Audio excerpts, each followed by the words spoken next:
All right, I call this meeting to order at 6:05 p.m. Secretary David, will you please take the roll?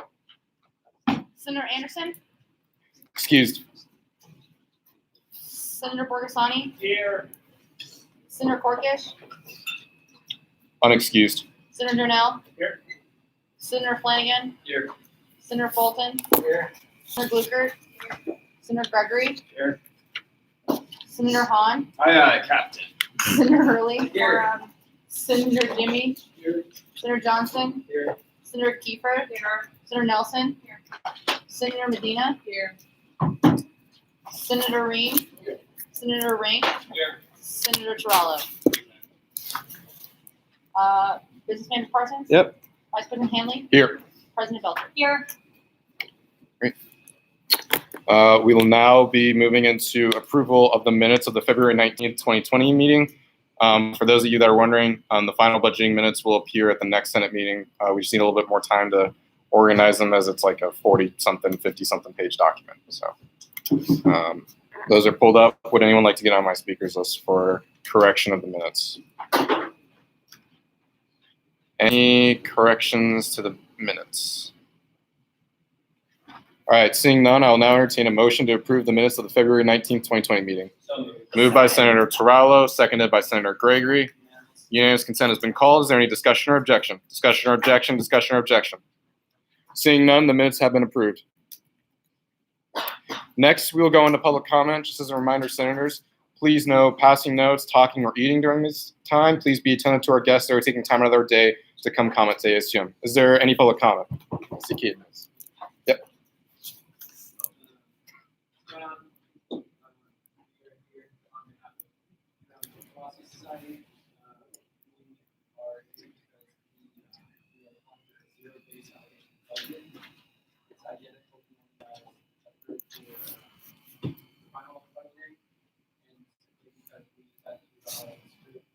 Last semester, we didn't actually have the chance to get funding before, so we just wanted to you guys can have any questions about the budget, about the letter, to keep it a little bit as we get the final lobbying. Thank you. All right, for these with the Human Philosophy Society, assigned them to be student-led, interdisciplinary, and publicly accessible. So we do three things. We host an Ask a Philosopher table at First Friday events. Just sit outside, wait for you to come by, interesting questions about life, and then we make them answer. And then we do another series called Real Talk Roundtable at Free Cycles. We invite the philosophy department, invites one other department to engage in the interdisciplinary dialogue, and we break out into a public discussion, pull it back together, and we'll raise insights. Last thing we do is we are hosting a public lecture series from our professors at the university here. It's designed to be more intimate, free-form, informal, just to get some of our professors to talk about their current ideas that maybe aren't published or that it's not a reading that we reference. We can just kind of get together and talk. So we had them yesterday with Dr. Albert Wood. That's kind of what we're up to. Okay. And then in terms of the budget, it's simply just to fund these different events. There is one each per month, so we can do 3 events a month. There is an event fees associated with the recycling event. We also try to get some accommodation for free beverages, just because it's quite exhausting to talk for 3 hours without water for and then other than that, I think we just have some fun people looking to get to bring out a couple of speakers. And I do have one question for you. First, I have Senator Hahn. Hey guys, thanks for coming out. What's your date for the public lecture series? Do you have that set? Public lecture series, that is the last Tuesday of every month. Yeah, last Tuesday. Great, thank you. Sure. That's Tuesday at 5. Senator Flanagan. As far as the fee for the 3 cycles meeting, is that a fee or is it a donation? Most of the Bob would run 3 cycles is gracious enough to take almost anyone for free, but he does a lot of work in community, modest, donations, definitely worth the time. But technically speaking, no. It was a suggested donation. Thank you. Any other questions? Last call. All right, thank you so much for coming in. Final statement. Thank you guys for having this opportunity, like the zero operational budget thing. I was a senator before, and people didn't have that opportunity. It's a great way to help funds get back on. Thank you very much for coming in. Is there any more public comment? Any more public comment? Last call. All right, seeing none, so ends public comment. So begins the president's report. Before we get started, I'd just like to ask that if you are on that end of the table that you speak up to me because this fan is super, super loud to me. I could barely hear the last people who went. First up, we have a special guest, Derek Canwisher. I'm really sorry if I butchered your last name, but he is with the city of Missoula and he's here to talk to us about the census.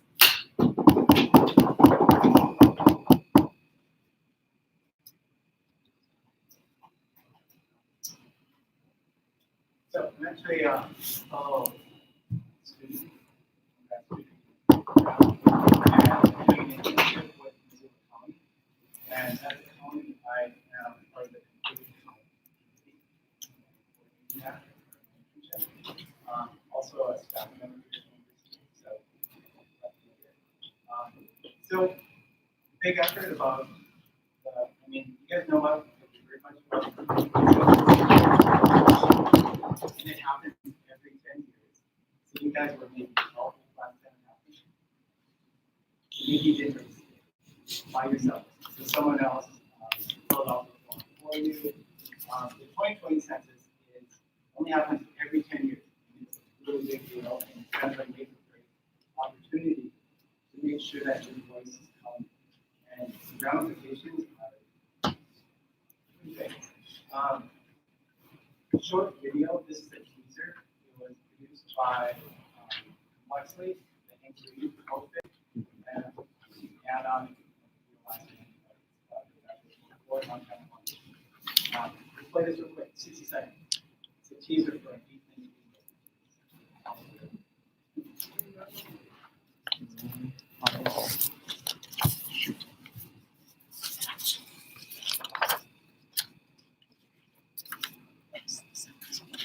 Oh,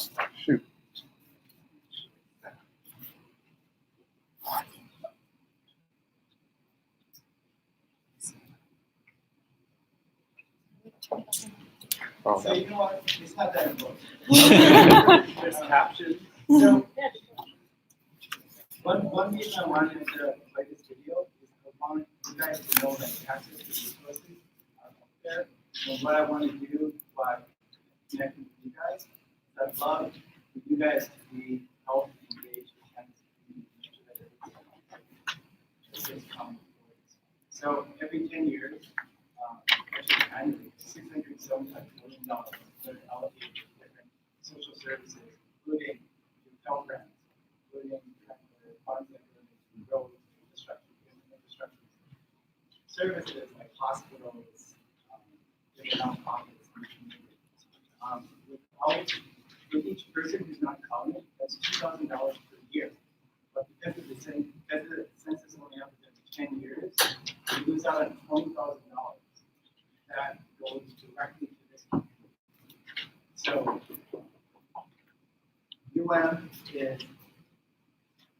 is hard to count committee. We're trying to reach committees that are kind of hard to reach. You guys are considered mobile millennials.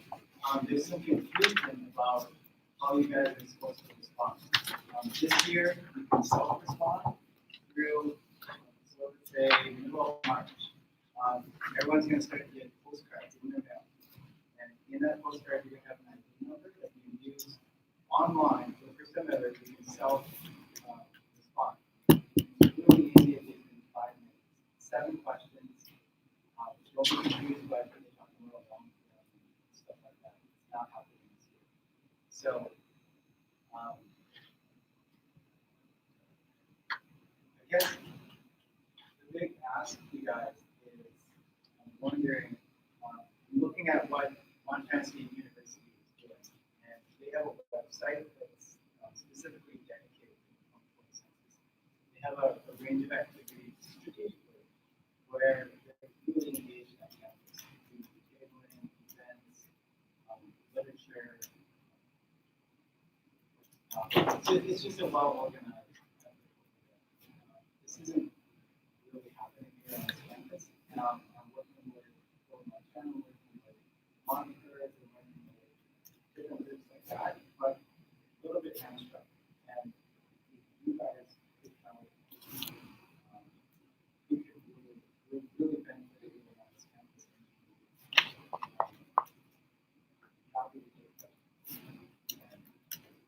Yeah, I have a quick question. So if a student has moved since the last time they voted, how should they ensure that that postcard gets sent to the address that they live at? Okay, so I may not be able to answer all of the Sorry. really detailed questions like that. But where you are on your list is most likely where you're going to report. If you get counted twice, that will be caught. But if you're not counted at all, so there's a three-stage process. First, they send out the postcard, and then they'll try and reach you by another postcard and a third postcard, and then people are going to go to report. The problem with UN students is that after April, beginning of May, you just gone, potentially, and can't reach you, and you lose that opportunity to reach you guys. So what needs to happen soon. And there are a lot of great strategies that exist out there by working with the partners that NBC both and people in the community. We have tons of resources to share, whether it's through social media or through email communications or And then a few of the senators have questions for you. Senator Blucher? Yeah, I just wanted to thank you so much. I'm actually helped with the committee through the IRC and the practice. So I work under Jennifer Lee. But I'm the person in our office that's trying to help with hard to count populations in Missoula. And yeah, I think that's just awesome that if anyone on the body wants to do anything with the census on campus. I'm like really, I've done like a lot of work in my practice hub and I have like a lot of resources that I'm willing to share. Additionally, I have a lot of like resources that the census itself doesn't have, as in like translated guides that of other languages that the census doesn't provide. But yeah, thank you so much for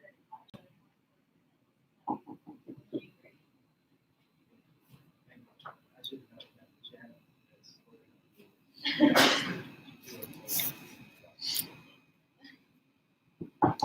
Senator Flanagan?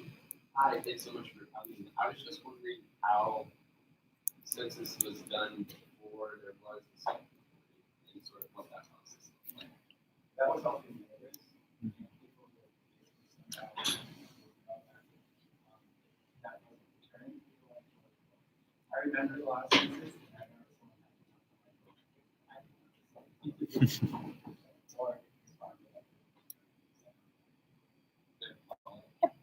As far as door-to-door census takers go, somebody doesn't respond, how does that work with like the dorms here at the University of Montana? Do they go sort of like door to door, asking like not knowing? It's really important. Montana State University is the only school and system that decided that they were going to put that one responsibility on the students to do that. So everyone that lives in the dorm campus housing is going to be reporting to administration because the way reporting is done, basically done what we did. Let's say you have roommates, and not everyone reports themselves. It's just the head of household. So the person who an item show, the person is determined, but you'll be on the table. And that person reports to everybody else in the office. So it's per address. So basically, for every single residence in the Missoula, that's what they're accounting for, and how many people are at that residence. That's how we come up with the census data. That's what we're using to account. So what's happening in the dorms is people that found housing have records that are in the dorm. They're just going to sign off on their own my house. So it doesn't help with demographic to engage you, but it does make sure we do. And the other reason, I mean, the main reason I'm here is not for the students of the dorm, it's the students who live on campus. Otherwise, there'd be some confusion about how they're going to do And then I have one last question. Senator Jimmy.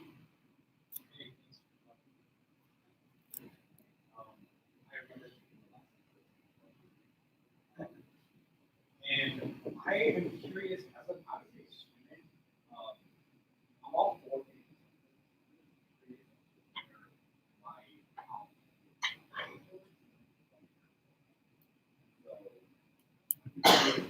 Can you please speak up a little? I'm sorry. Yeah, I'm curious to know, as an out-of-state student, where my account would go to. It's a great question, and that's one of the reasons we need to catch everybody before students leave. Is because where you spend the majority of the year, of your time, and where you are in April 1st, that's where the census comes. Because that's where funding is allocated. It's based on where you're living. And not only that, it's not just funding, it has to do with professional seats. It also has to do with representation. So, redistricting. So the ramifications for clear big Montana, and we have one representative this year. We're on the cusp. We should be able to be eligible for a second representative, but if we don't get a full count, it may not happen.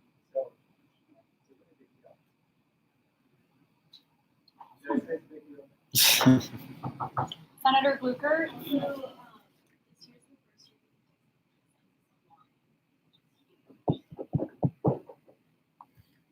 Great. Any other questions? Awesome. Can I ask, in terms of like next steps, I know you guys have a full agenda.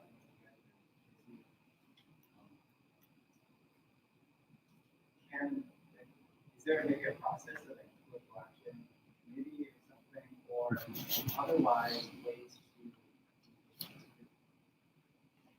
to VP Hanley. Yep.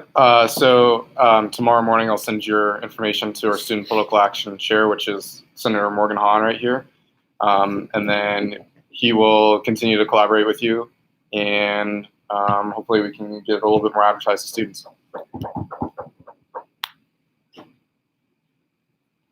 Great. Thank you so much for Thank you coming.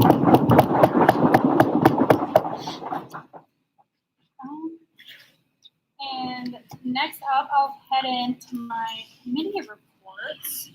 The first committee that I have a report on is the Diversity Advisory Council that VP Hanley and I attended this week. They discussed their recommendation for the swastika symbol on Corbin Hall. And after reviewing the resolutions or decisions from the different governing bodies on campus, they had the recommendation that the tile should be removed. The reasons that they cited were those very similar in our own discussion, specifically highlighting the cultural appropriation of symbols from these Asian cultures. Does anyone have any questions about the Diversity Advisory Council meeting in Corbin Hall?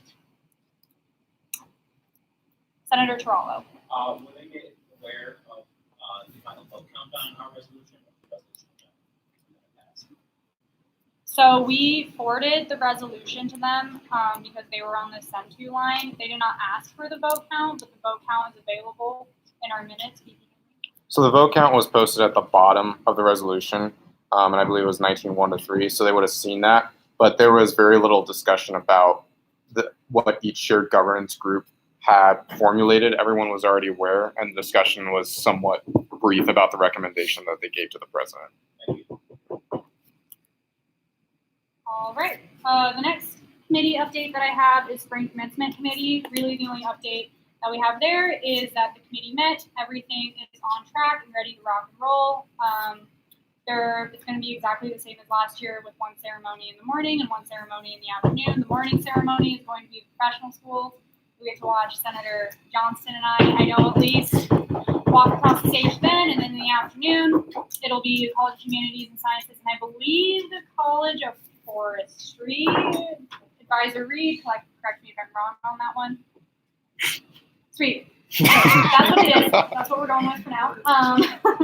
But yeah, the committee meeting. The next committee update that I have is the Unit Standards Committee. We reviewed the music school at the last meeting. Pretty productive meeting. And then I guess does anyone have any questions about those two committees before I move into my next one? Because y'all might have questions about that. Okay, cool. And then the next committee update I have is the University Budget Committee. We were presented with a new software that the university might be looking into getting called ASUM that would basically be like what we have now, UMDW, except it could do forecasting and other things that UMDW can't. So basically what they would be able to do is input things like enrollment and compare it on different years and expenses and revenues. And so that will hopefully help the university manage the budget better. However, there are no plans to phase out UMDW, so that will still be available to the people who use it. This will just be an addition. Senator Johnston. Can you disclose or do you know the cost of X? I have no idea. It didn't even get brought up. Yeah. Were the people of the committee receptive of X? Yeah, overall, everyone thought it was pretty cool. Much more sophisticated than what we have now. We were shown the way that the budget office currently inputs things by hand through spreadsheets, and that is not very productive. And it was disclosed the number of hours that it takes to do certain tasks, which also seems like not a very productive choice. So I personally am in favor of Axiom. Does anyone have any questions about that? Other Oh, Senator Hahn? Did they offer a timeline for that, or are they just? No. They said that Paul had not made a decision about it yet, but that he was just reviewing it and making up his mind. Paul, Yeah. Paul making a decision unilaterally? I believe so. It was not communicated to me that there would be a vote or anything like that. Thank you. Okay. We'll be moving on into online public comment. Again, I apologize. It came to you after 5. I too am a student, and with the new deadline pushed so close to the meeting time, it is hard for me to get it out right away. But alas, it was still in your inbox. So if you want to I'll give you 5 minutes to read that up on the screen. Does that sound good, everyone? And we'll discuss it.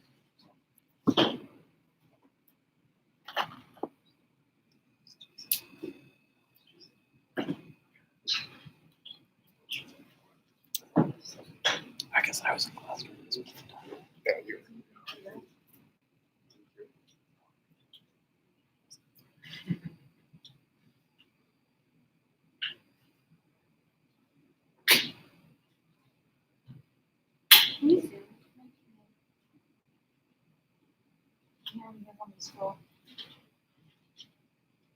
Scroll down.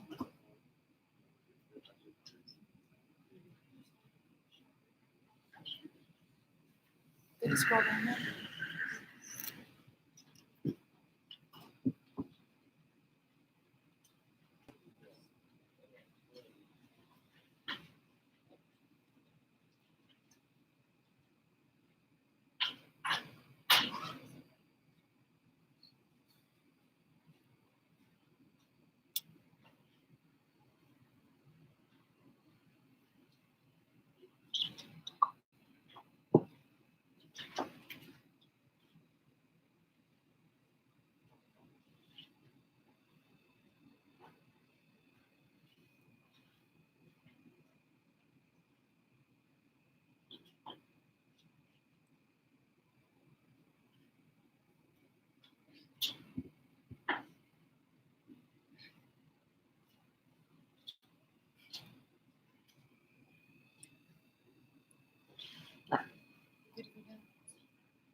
Raise your placard if you're still reading.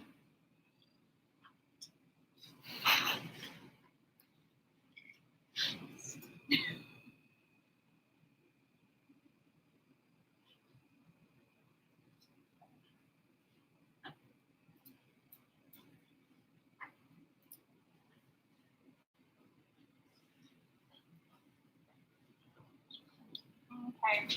Thank you, Senator Rink, for taking the time to thoroughly read what was on the screen. Appreciate that. I do have a few people with discussion. Senator Flanagan.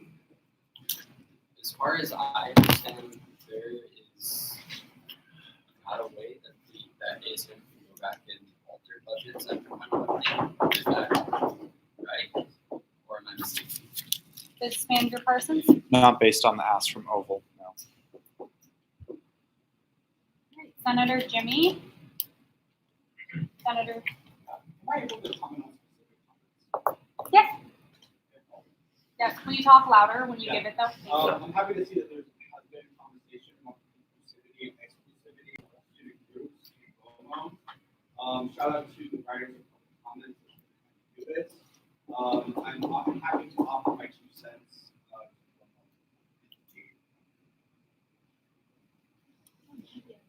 And then Vice President Hanley. So, specifically with Anna Margaret Goldman's public comment, I think that's something where a senator would be a perfect opportunity for a senator to reach out and work with her on that issue. Judging by the public comment, I don't necessarily know the type of conversation that she may want to have with that, but I think this is a perfect conversation for someone on ASCRC or literally any faculty senate committees to reach out to her about, as I think that could be about maybe faculty senate issues or credit load requirements for certificates or whatnot. So yeah, if you're interested on like curriculum, might be a cool opportunity to reach out to her.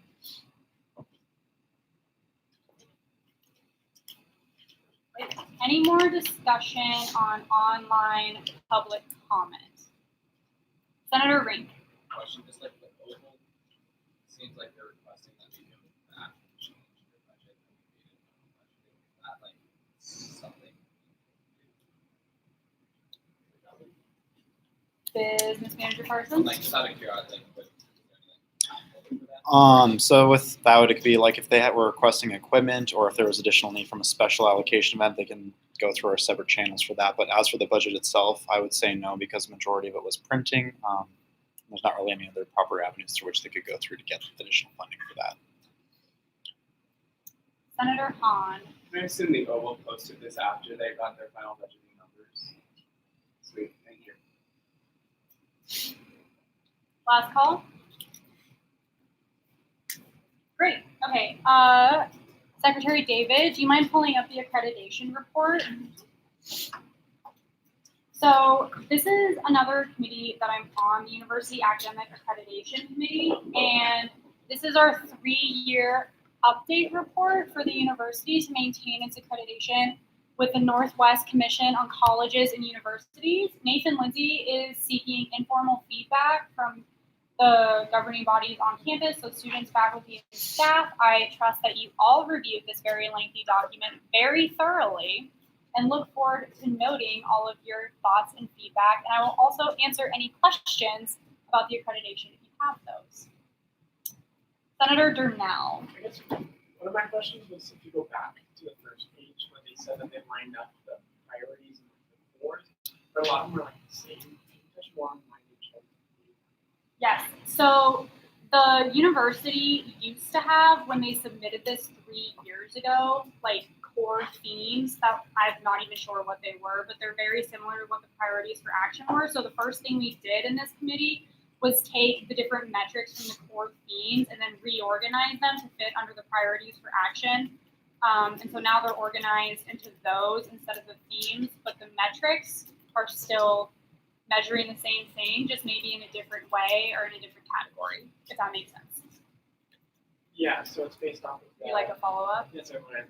So it's based off now the priorities for action instead of the core themes. They're just different, so they don't act simultaneously with the transition. Yeah. Okay, cool. Thank you. Senator Hahn. Senator Jimmy. What's our We are currently an accredited university. Okay. Does anyone have any feedback on the accreditation report, Vice President Hand? If you can't do anything right now, but you're reading through this document later and you have a new thought that comes to your mind, email President Belcher. I'm sure she would love to just forward all those emails to Nathan, and then he can kind of discern from there what he's able to take from your feedback. Senator Johnston?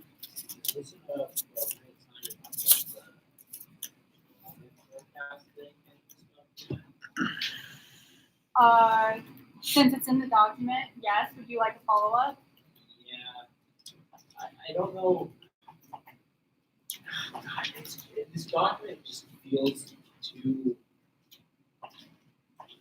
It feels too. I'm gonna say safe. Like it feels like they think that the university is gonna like rebound and just get all the students. And I don't know if the 2024 target is, at least in my mind, I don't know if it's obtainable. I don't know if anybody's gotten through the document so far. And like, we talked about the donors would be paying over 7,000. I'm paying like 6,400. It just, I really hope that the document's right and that I'm so wrong. But like, I don't know if anybody's had time to. It felt weird reading through it and looking at like having a projection of 35. I think it was 3,500 students being the 2024 target. But it felt like they thought the university should just magically right this shit. I didn't necessarily see anything in here. Maybe I'm not supposed to see anything. It's just supposed to be just like, this is what we're projecting. These are like what we're doing for the future. So it just felt. Noted. Thank you. Any other questions, comments, feedback? Cool.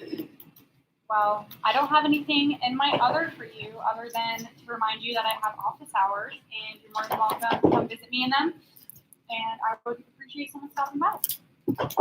Does anyone have any questions for me about anything before I close my report?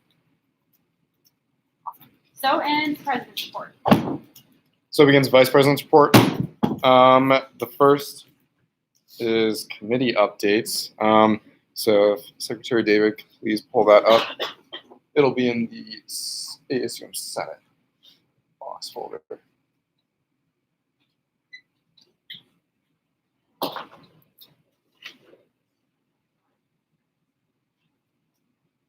Yeah.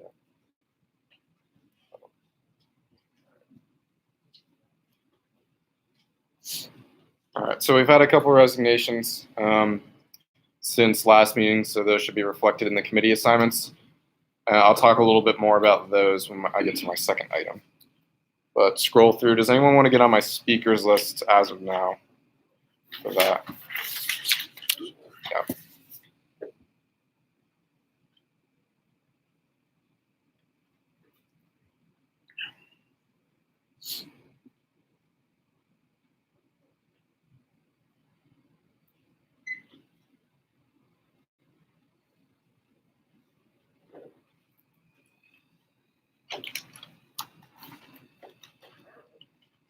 All right, I'm gonna start recognizing people here. So Senator Kiefer. All right, you scroll down to zero waste.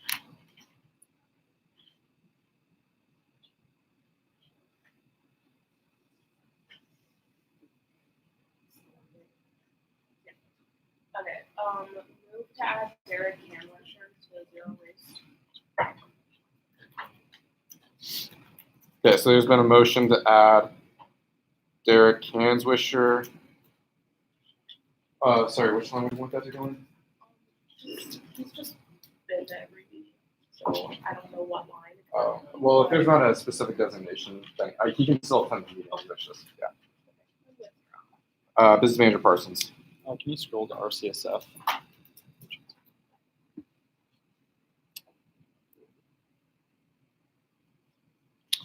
Motion to remove Nikki Manning from RCSF. Okay, there's been a motion to remove Nikki Manning from RCSF. Is there a second? Seconded by Senator Johnston. Unanimous consent has been called. Is there any discussion or objection? Discussion or objection? Discussion or objection? Seeing none, the committee has been removed from RCSF. Next on my speakers list, Senator Jimmy. Can you scroll to the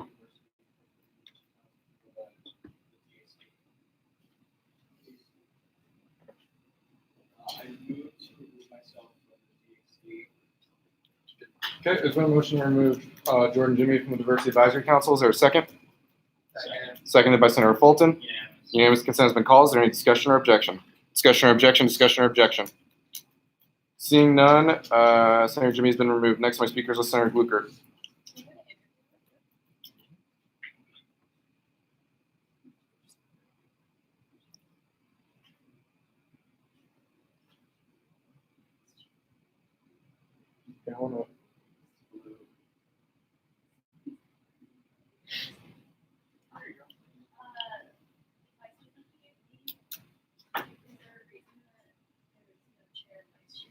Yeah, so next, not next Wednesday, but the Wednesday after, I'm going to reappoint everyone on the committee.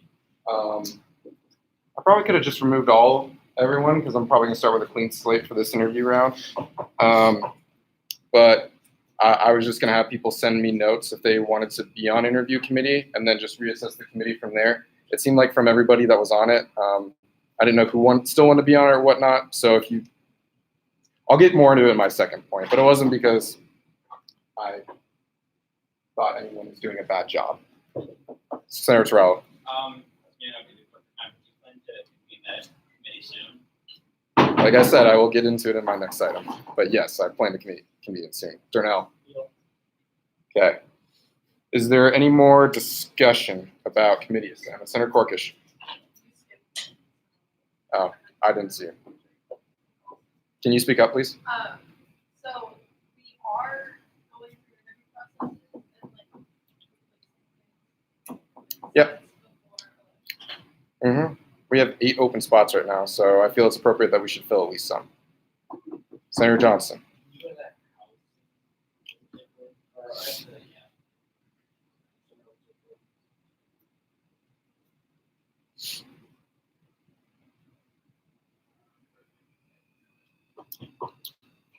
Any more discussion about committee assignments? Senator Rink. You're on there. Any more discussion? Last call. All right, seeing none, I will now entertain a motion to approve committee assignments. So moved. Moved by Senator Serrallo, seconded by Senator Gregory. Unanimous consent has been called. Is there any discussion or objection? Objection noted by Senator Glucker. Any more discussion or objection? Seeing none, committee assignments have been approved. Next on my report, I have interview committee. Send me a note / email if you're interested by Friday at 5 p.m. of it being on interview committee. I need to convene that the week after spring break.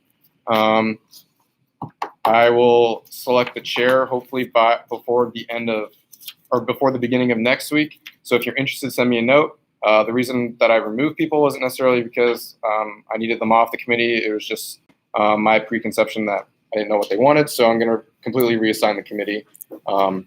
And then if I don't get enough people, I will be emailing individual senators who I will basically have sit on the committee. So any questions for me about interview committee? Oh, I will try to convene that the week after BOR. So any questions for me about that?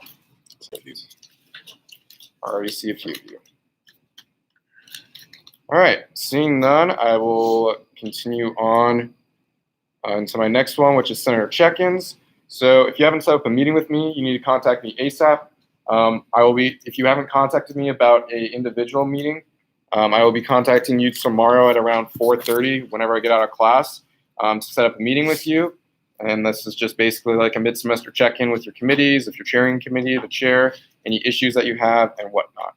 So please sign up for one. It doesn't really take that long. You can talk to some of the senators that have already done it, but it really takes like 30 minutes maximum. And I think I've only had one senator check-in go 30 minutes. Most of them are about 10 to 15. So please do that as soon as you can. But do you have any questions for me about that?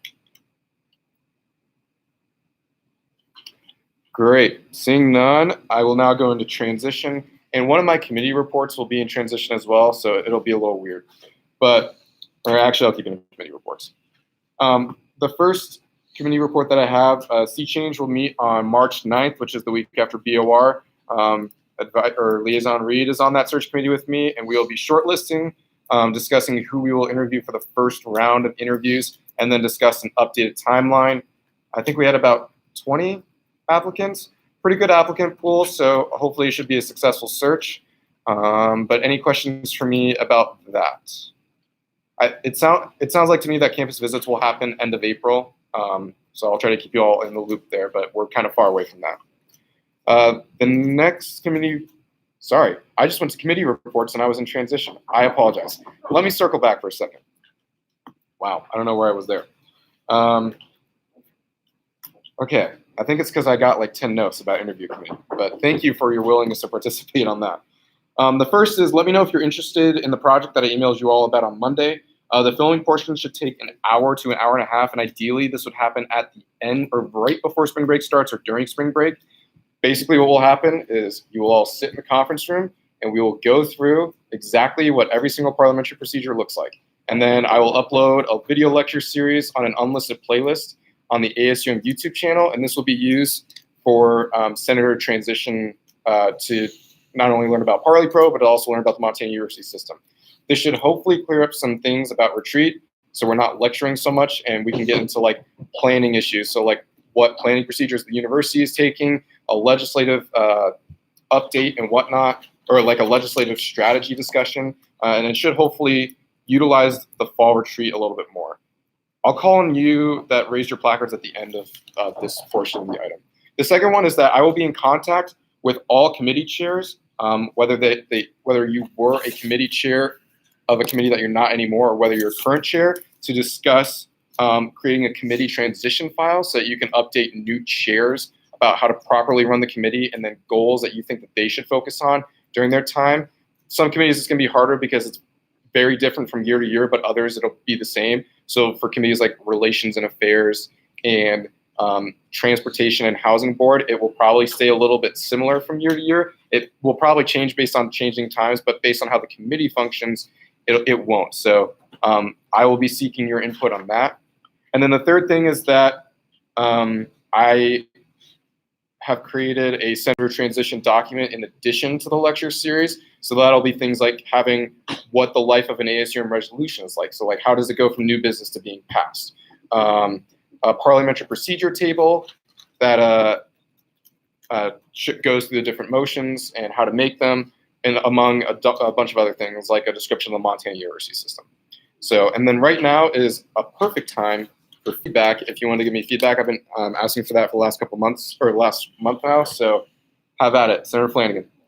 I know there was talks about this transition project making senator appointment meetings a lot shorter. Would it also make like in theory retreats shorter, or would it just have different use of retreat time? Either or for the retreat time. That's not really up to us. I think we'd encourage the future executives to go wild with the retreat if they wanted to, or keep it as short as they want. So as for senator appointments, my ideal goal is that this would pretty much eliminate the whole senator appointment transition, and you would just have like a 30-minute meeting with the vice president where you'd be like, I want this committee, I want this committee, I want this committee, and then that's it. And then this vice president goes through some more logistical stuff like this is when our first Senate meeting is, instead of going through the whole Parley Pro lecture and going through the whole Montana University system lecture. So, Senator Johnston. Have you considered doing like tips and tricks, like cheat sheet for yourself there? Like, I'm sure that there's, I'm sure every center ideas on how they think I have not, but I will consider that. Senator Corkish. Yeah, so with the committee information transfer or whatever, we only like every year approve the short and long-term goals for each committee, and it's not like So that's more of like a strategic plan for agency oversight boards. That's not really for every committee. Can you speak up? Sorry. I didn't realize it was just the oversight. Yeah, I mean, really, like, no committees have ever approved goals except for the strategic plans for agency oversight boards. But if you want to start doing that with your committees, it's not a bad suggestion from your part. President Belcher. When you make the life of a resolution video, can you please sing to the tune "I'm Just a Bill"? Actually, that is an order.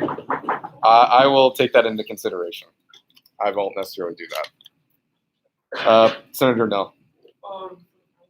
Procedure, timeline that you had, what is it exactly look like, I guess, comparatively to what we have here virtually?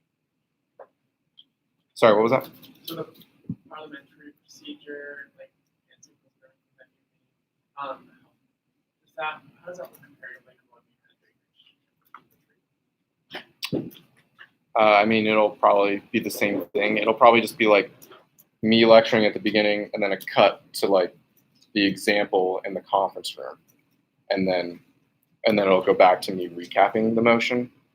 So would you like to follow up? Yeah, no, that's good. I was just, I guess when I was a new senator with retreat, I did not understand the paper or the explanation, but the visual I think would be really important for senators, and maybe we could repeat. I'm pretty sure that was one of the Yeah, so that'll be incorporated into the video lecture series. It'll be me, and then I'll probably like explain it. So like if I was explaining important parliamentary inquiry, I'd go like, this is how you signal for it. And then I would say, and here is an example of how to do that. And then it would cut to the footage in the conference room, and it would be an example of a senator calling for a point of parliamentary inquiry, and then me recapping, and then I'm done with that video. So, any more questions for me about transition materials? Cool. All right, seeing none, I'll now go on to committee reports. So the first one, I already talked about sea change, so I won't talk about it again. The second one is College of Business finalists will be visiting the week after spring break and the week after that. 2 will be the week after spring break, and 1 will be the week after that, which is the week campaigning starts. For those of you that are College of Business students, I will be sending over open forums as well as other opportunities to get involved with the campus visit. This is not required, so don't feel like you have to go. It's just an option I'm putting on your calendar. As well, if anyone else wants me to send calendar invites for the open forums, let me know and I can put it on your calendar. The other thing to note about open forums, and this goes for the same for the humanities and sciences, if I put it on your calendar, right after the open forum is when the reception is, and it's usually up here in the 300 rooms or the atriums, and that's where a ton of people talk to the candidate individually, and you get a bunch of free food if you want, and it's a great time to interact with the candidate on an individual basis instead of asking a question at an open forum. So just an FYI there. But any questions for me about the College of Business Dean Search, Senator Hahn? Have you shared the names of the candidates yet? I don't believe I'm allowed to release that yet. Curious. Thank you. Any more questions? Great, seeing none. There's one more committee. It actually didn't meet this week, but I do want to talk about it just so it's on your radar. It is the Graduation Appeals Committee. So I've been the first student to serve on that committee in the last 3 years. And the interesting thing about that committee is it does meet during the summer, and it's a very important committee. It literally decides if students will graduate. So if you are running for Senate next year, or you are running for exec, or you are still a student and you want to get involved, this is a perfect committee to get involved in during the summer, because I cannot stress the importance of this committee. It literally decides if students will graduate. And it's one that I was pretty disappointed to hear that went without a student for 3 years. So if you are interested, let me know, and I will send your name to the registrar's office and faculty senate so that they have your information for the summer. And by the way, you cannot graduate and serve on the Graduation Appeals Committee. You have to be a student that will be enrolled during the fall semester. So Senator Durnell. How regularly does that committee meet? Once a month. It depends on the number of cases it gets. So it has to get up to a minimum number of cases and then it meets. Typically it's once a month, but sometimes this year it met once a month at September, and then it skipped a month and then it went another month. So I would say once a month is the obligation that you should expect. Senator Johnson.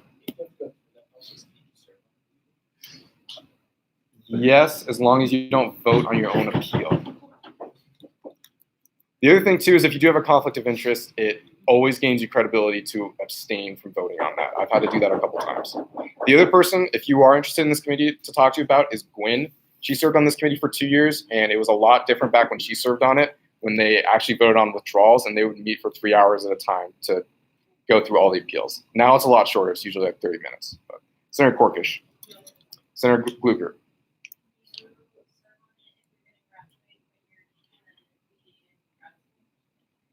Yep. Sweet. So if you are interested, send me an email. This will be, and this is something, a new process that I'm going to encourage the new executives to do, to vote on summer committee appointments at their first meeting of the year, because there are some committees that need summer appointments. So that is one of them, and there will be a couple others, convocation and whatnot, to vote on. But any more questions for me about that? Oh, the committee makeup, I forgot to mention, is the chair of ASCRC, the chair-elect of ASCRC, and the student. Those are their voting members, and then the past chair of ASCRC serves on it, a registrar designee, and Brian French serves on it. So, seeing none, that now goes me, puts me in my other, and I have a few. So the first is, if you get your binder from Anna Marie's office and you're like doing your office hour and you're looking at it, please put it back in the tub and do not leave it out in her office. I've just put it away. It's that simple. And make sure you put it away in the same color tub that you got it out from, because it's really, really hard and annoying when it mixes different tubs. The second thing, please put your placards back in the front pocket of your binder. I'm still missing a few from final budgeting and I can't find them. So please put them, if you have yours, put them in your Senate binder so that we have them for the rest of the year. And then the third thing, I did say this in my email, but I want to emphasize this even more. If you are having problems with another senator or an executive, including myself, please let me know. Or if you're uncomfortable talking to me about it, that's why we have the advisors. So they would be happy to talk with you. And if you need to bash me, they might enjoy you bashing me. So please let them know. They're a resource for you, and I'm a resource for you. And I'm fine if you want to come into my office and vent to me for 30 minutes about what another senator is doing. That is literally my job. So any questions for me about anything in my other? Senator Hahn. Also come vent to you about Survivor. Yes, you can. Thank you. Yeah. I would love to vent about Survivor. Any more questions for me? Oh, did you want to do your presentation? Yeah, go ahead. So, I'm working with the Brian French says Andrea Vernon, who is executive director for speech and learning and career success. One of the projects we worked on over the last year and a half are create what is called major math students that would plot out their course of major. That major was 4 years or 5 years later. But it sets a roadmap for students to be able to complete their degree on time and save money. So each department now has those in place.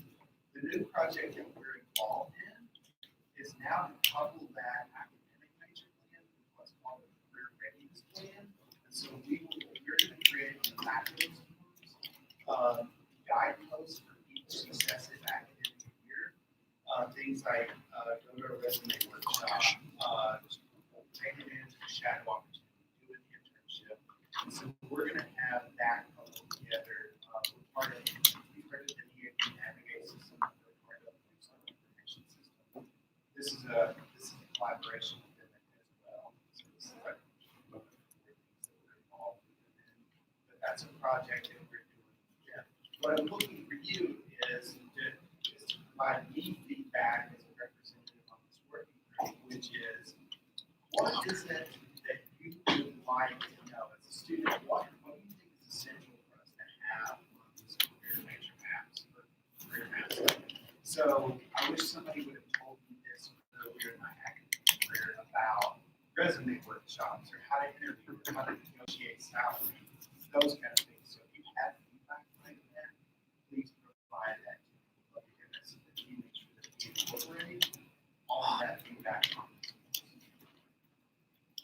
Great. So a few questions or a few comments, Senator Corkish. My first thing I thought was how pretty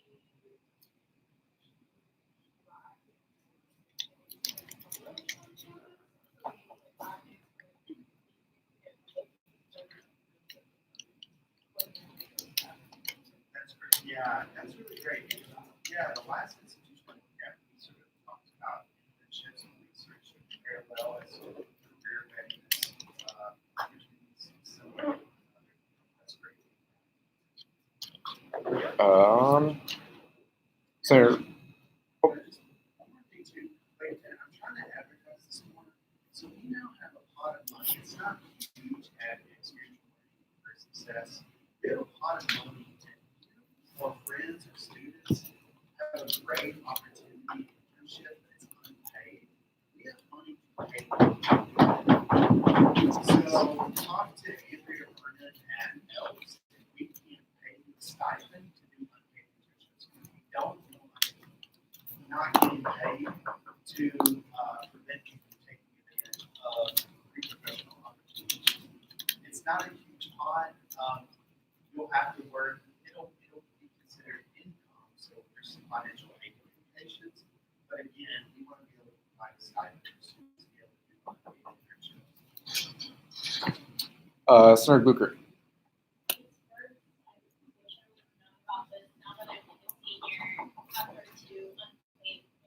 We just got them. Okay, I think that's awesome. So, I guess like one thing when I was working or when I was kind of making my plan for college and I ended up being able to graduate in 4 years, is kind of planning for those kind of hard classes. Like for instance, like econ was so hard for me and I ended up like withdrawing from it and that was just a huge thing because I knew the summer class was so much money for me and I wasn't graduating on time until the summer class. So maybe just like having those avenues of like what if.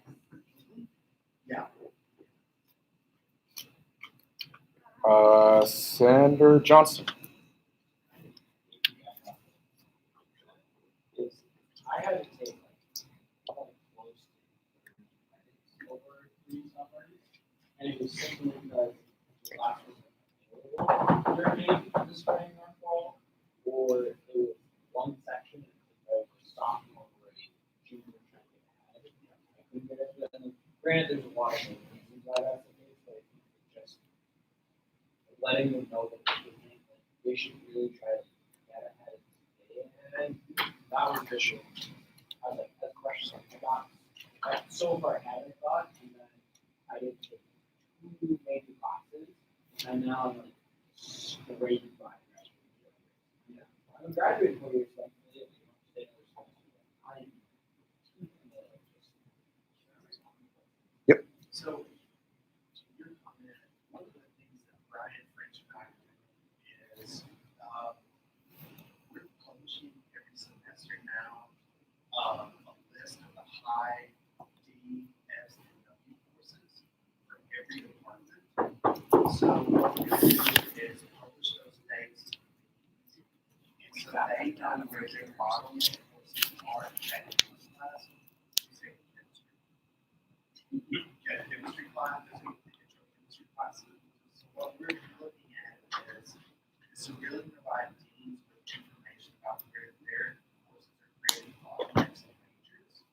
So one of the things that Brian French and I talked about is rather than us have to go out and find PhDs for their teams, let's grow our own. So part of that process is helping students stay in the field longer. With that too, Brian French and I are also going to propose a working group of deans and then Angie works at faculty education to create what's called, we're going to workshop those classes with faculty about how to better teach those courses or some things that Brian and I aren't content experts in chemistry or they don't know is pedagogy. So we're going to talk about how to structure tutoring better or maybe how to flip the classroom. So we're going to really try to invite faculty in with those high DFW rates for those courses that come rethink or revision how those courses get taught. To your point, Kyle, we're also encouraging more repeat intro courses. So if you don't do well in those, you're not on track for an entire year. Which also, if you don't know, is a more robust summer offering.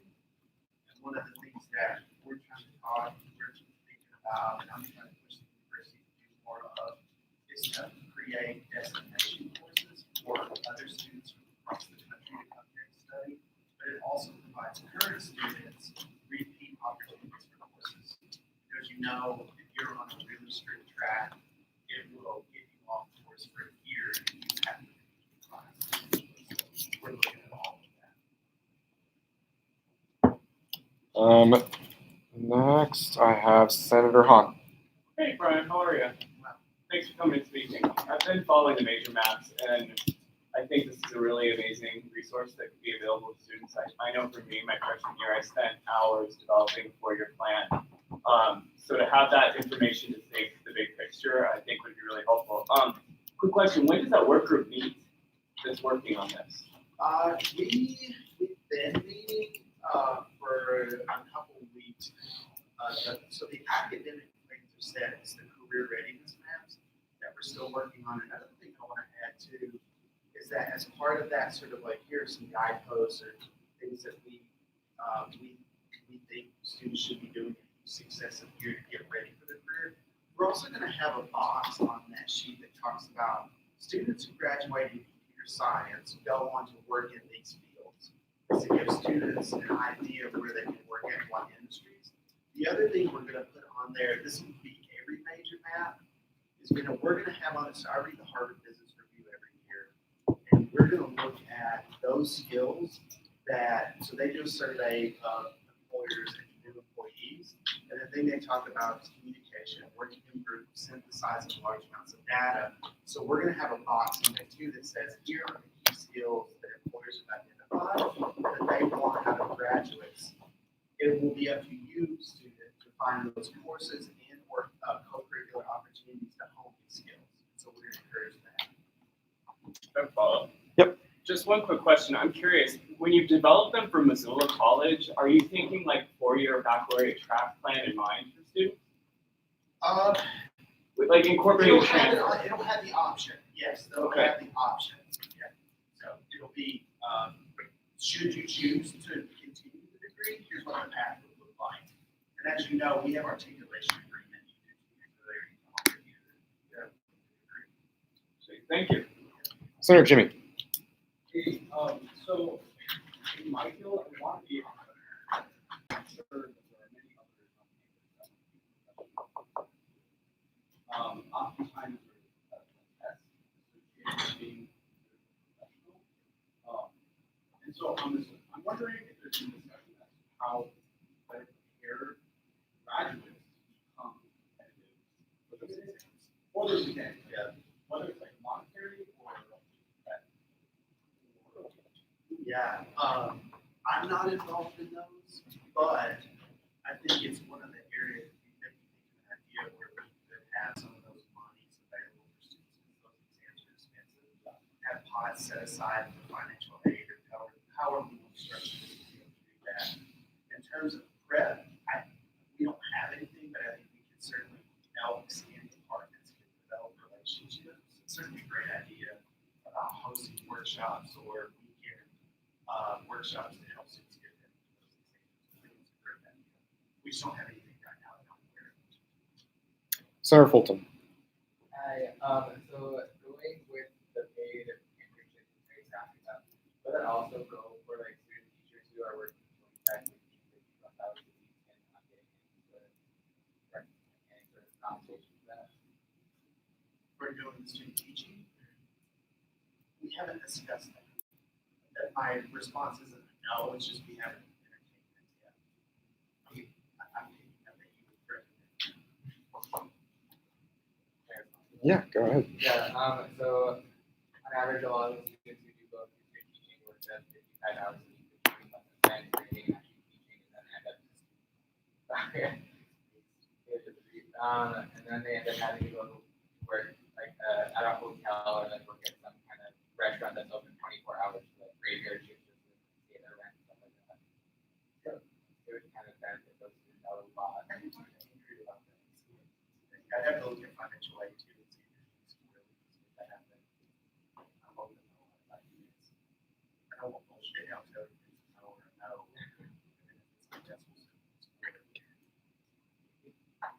Senator Corkish.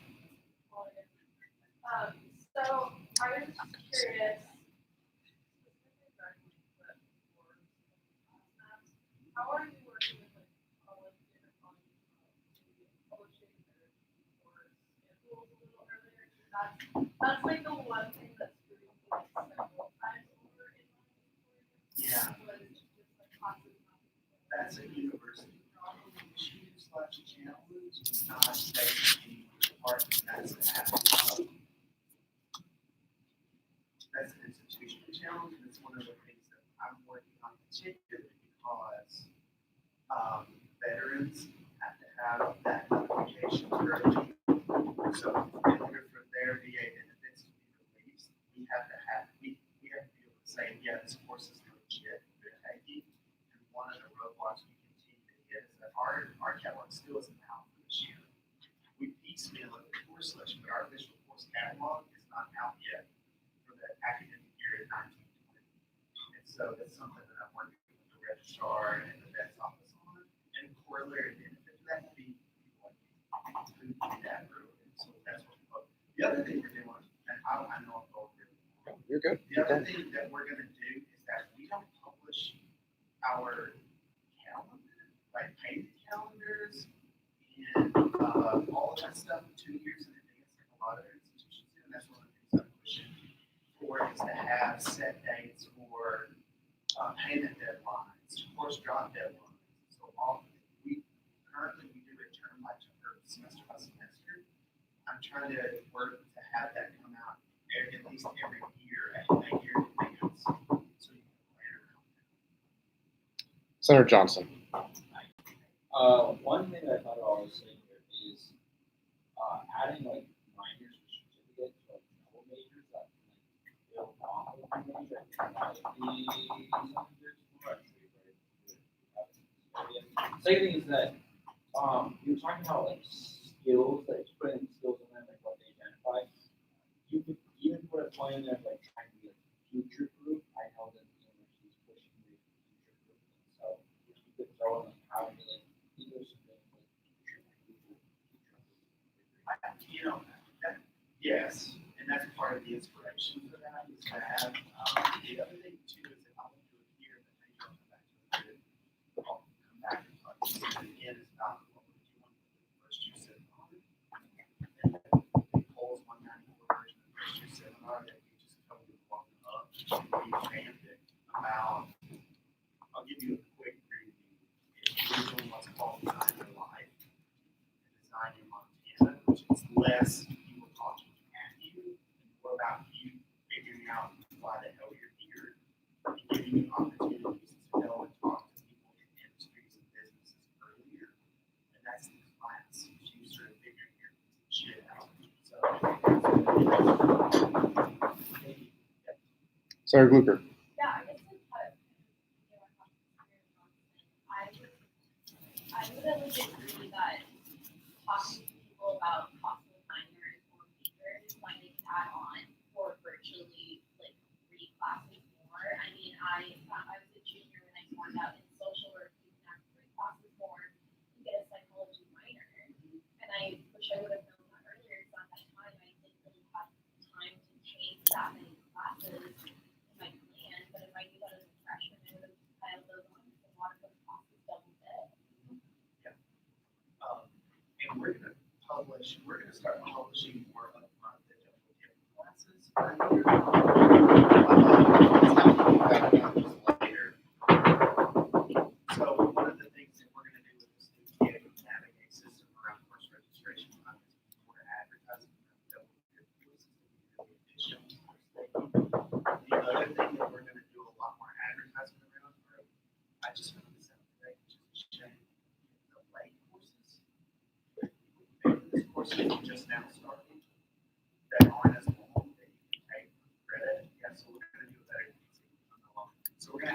emphasize those more, particularly the folks who are not taking those 15 credits. So we're doing more work on that. I better. Oh, no. But this is what our Senate meetings are for, so you're good. Senator Fulton. Those late courses, are they on your bills for that semester? Now they're on this one, and so if you've already hit the blind spot, you can add them with no cost. You hit the 12 credit threshold. Great. Senator Hahn. Last question, did you say the major maps were already posted? They're not posted. We're getting ready. They've been created. They're not published yet. We're gonna start pushing them out this fall.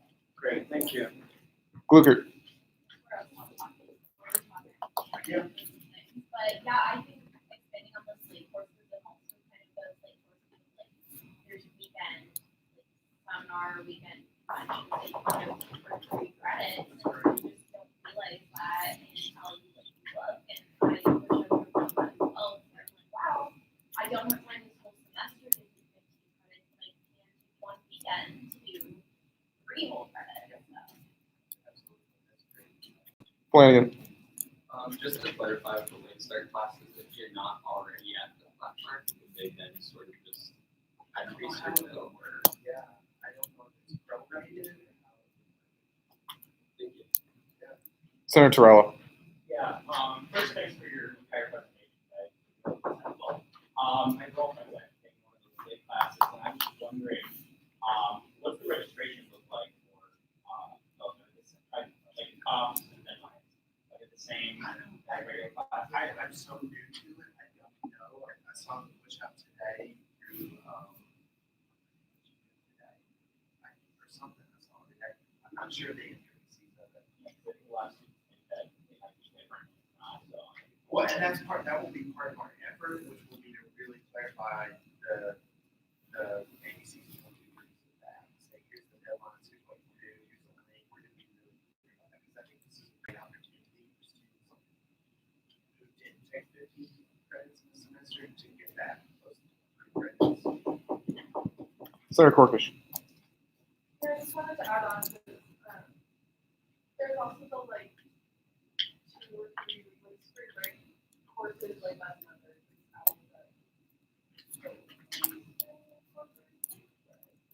Not in the major maps, but I think it can certainly be part of our advising around options. And the other thing that I've been giving a lot of thought to are the nursing is when students don't get in the nursing program on the ground, and so I think in the spirit of what we're talking about, just I think to have our advisors, even if this doesn't exist on paper somewhere, that our advisors are trained to know pathways, alternate pathways, to look at someone's transcript and go, oh, you only need 2 more classes for this major, rather than spend 2 more years here trying to do another major. Finish your BA here and then come to grad school. So, Great. Any more input for Brian? and I'm happy, like, if any of this piques your interest, again, I would love feedback about what you wish you would have done earlier, career readiness wise. But if there's ideas that you have from academic career stuff, stop by and we call on In my other.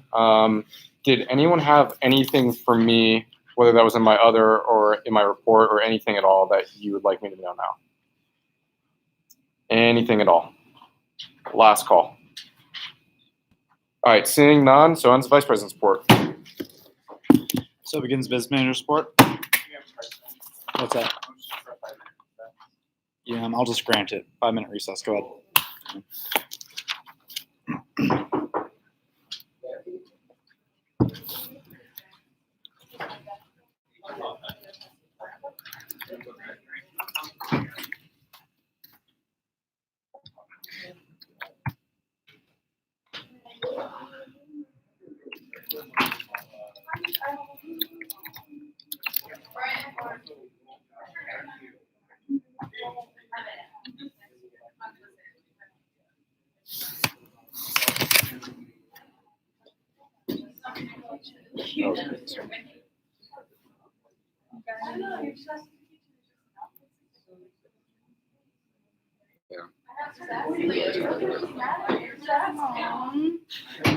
Poor Ethan.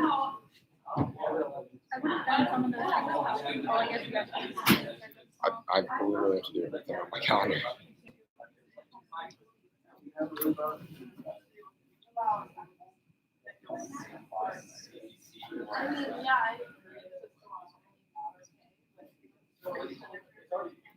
This thing is impossible to do. Oh, by the way, I'll get the updated constitution ready for me and stuff. Oh, thank you. Yeah. Zoe sent it to me, but not everything's ready. No worries.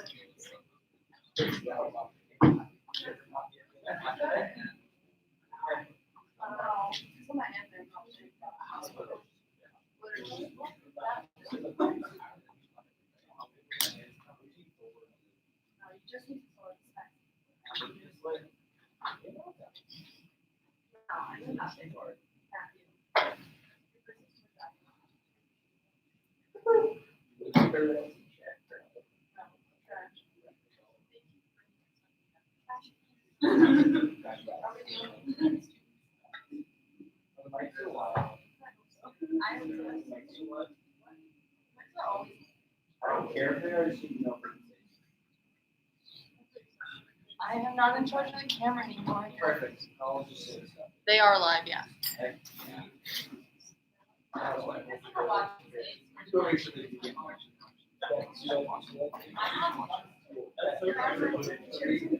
Oh, she texts me constantly for it. She's like, she'll be like, one time she said that you were talking to my mom. She was watching the live stream. She's like, Senator Johnston really likes to talk. I want to go. Oh, it was like, probably like a month ago. Oh, I bet it was the full time view. It was the change. What was it? No, it wasn't that one. It was probably the one before that. But I grabbed my phone and I had like 14 texts. The last one I was just like, So, she was like the camera. shaking your head Reading like off columns. for Bachelor. No.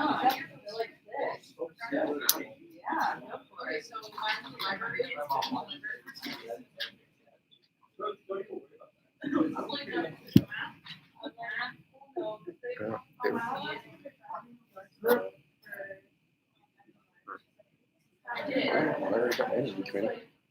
That was pretty easy.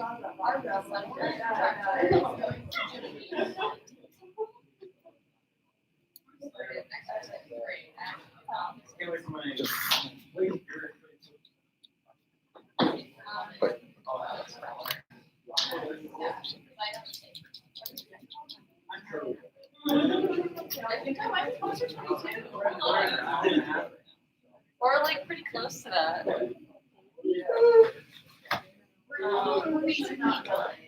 Seriously.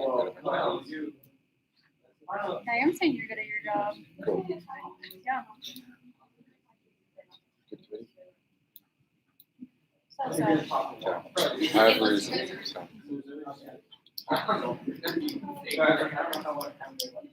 Oh, those are your other notes.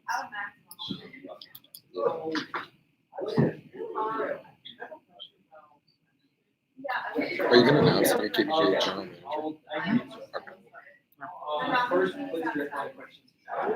You know who it is? What? You know who it is? Oh, is it? You'll have to wait and see. There's one applicant. Well, actually, there's two, but then one of them is going to be on an internship from August to December. It's like, nope. Second one. Second one's concerning because they don't have a specific date. And so that's why the board decided, they said, or they list a couple of events, and then they say, or, blah, blah, or, a weekend, we'll figure that out. It's like, did I forget a senator?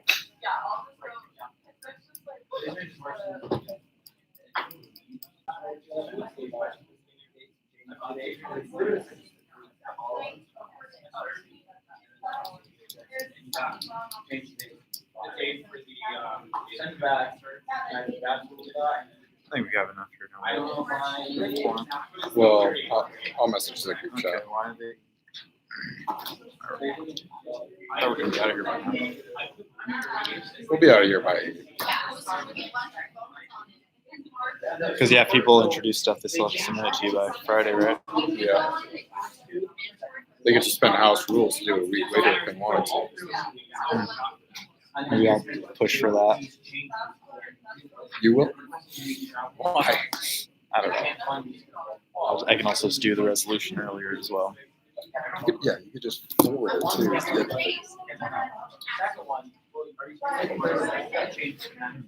So we're missing. We're missing like one person. That's all right. I don't care. Go ahead, start it up. Morgan's here. Matthew's on that side. I don't care.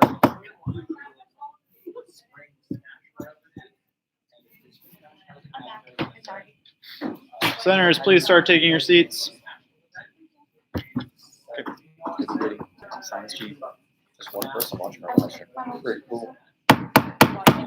All right, call this meeting back to order. All right, so into the business manager's report. You'll see the zero-based carryover is currently $30,000 reduced, and that was because of final budgeting. Zero base is currently at $182,000. That's after the $30,000 transfer we did for final budgeting. STIP is currently at about its where it's at. Special allocation, same. We do have a request through both zero base and emergency spring travel today, and union emergency has yet to be touched. So with that, I'll just open up discussion on the first financial request of the night, and that is the Philosophy Society zero-based budget request. And I'll just now turn it over to anyone on the board on budget and finance who would like to give an authorship.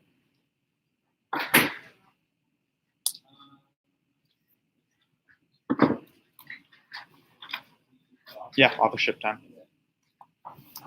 Go ahead. I guess I'll take it. So, one of the things that comes to mind with having 0, basically asking for funding for their events. I think this is pretty straightforward. Yeah, it's slightly high, but at the same time, if we don't spend it all, we'll pull back in. If somebody's in favor of changing it, Senator Tralla. Either to you, Mr. Senator, or members of the board. I assume line item 62516 was not funded. Yeah, in the form, no recommendation was given. Hurley? Good. Is there any discussion on this budget request? So similar, unfortunately, the way we have to do this with a zero-based operation budget request, we will still have to go line item by line item, and the Senate will have to approve each of these lines. I know it's not on there for professional contract services or meeting rooms, but the Senate will have to give a recommendation for each of those line items. So I'll now entertain those. Go ahead, Johnston. All right. There's been a motion to fund line item 62102 in the amount of $0 by Senator Johnston, seconded by Gregory. Unanimous consent was called. Is there any discussion or objection? Seeing none, the motion passes. Would you like to follow up? Go ahead. All right. There's been a motion to fund line item 62516 in the amount of $0 by Johnston, seconded by Gregory. Unanimous consent has been called. Is there any discussion or objection? Seeing none, the motion carries. I have Flanagan. Fund line item 62280 in the amount of $0. All right, there's been a motion to fund line item 62280 in the amount of $0 by Flanagan, seconded by Gregory. Unanimous consent has been called. Is there any discussion or objection? Seeing none, the motion carries. You may. Fund line item 62214 in the amount of $100. All right, there's been a motion to fund line item 62214 in the amount of $100 by Flanagan, seconded by Gregory. Unanimous. Unanimous consent has been called. Is there any discussion or objection? Seeing none, the motion carries. All right. Go ahead, Johnston. All right. There's been a motion to fund line item 62817 amount of $725. It was seconded by Gregory. This unanimous consent has been called. Discussion has also been called. Johnston, your authorship. Go ahead, Nelson. Sure, I'm gonna take this authorship because they noted in public comment that this budget was the same exact budget as what they requested for final budgeting. And to my understanding, their final budget requested events for the entire year. And so what this means is that they're requesting budgeting for the entire year, for the semester. or for a semester, and one and a half semester, I'm gonna say reimbursement this year. I understand that the money rolls over into your residual, so I think there's one kind of discussion about how much money you give, and whether it's actually appropriate or responsible. Johnston. To note some concerns, I think the board office do have some receipts to get reimbursement on some of the events we held this semester. I also think the board on this it is better to be safe than sorry with funding students, especially with such a heavy bank account. I understand that we shouldn't just fund groups willy-nilly, hundreds of full. However, I think that we wanted to assume that they have all of their receipts refunded as well as future events. So, but if anybody has any motions to that, do not. There will be a lot of fun. Fulton. Move to amend line item 62817 in the amount of $362. All right. So just so I have this correctly, you want to decrease the increase by $362. That's what I wanted. Do you have the difference? It has to be a decrease. If you don't, I'm going to go ahead and go to Durnell. Durnell.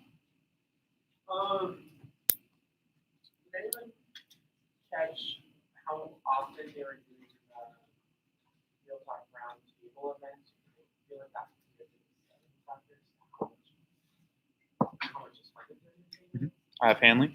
It seemed like they were doing it like every Tuesday, from what I got from the public comment. Like it was a pretty often thing.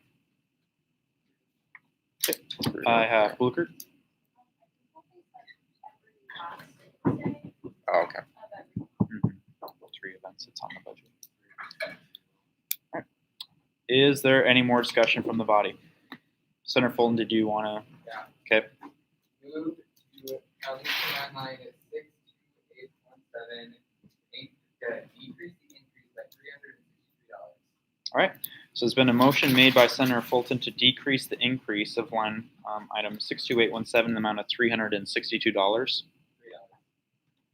$363. Yep. Okay. This is an amendment to the amendments.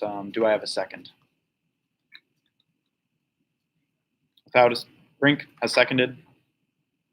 All right, your authorship. Yeah, with previous sentiments and the fact that we are half of the semester, it's just giving that budget at half. Okay. I have Durnell, then Johnston.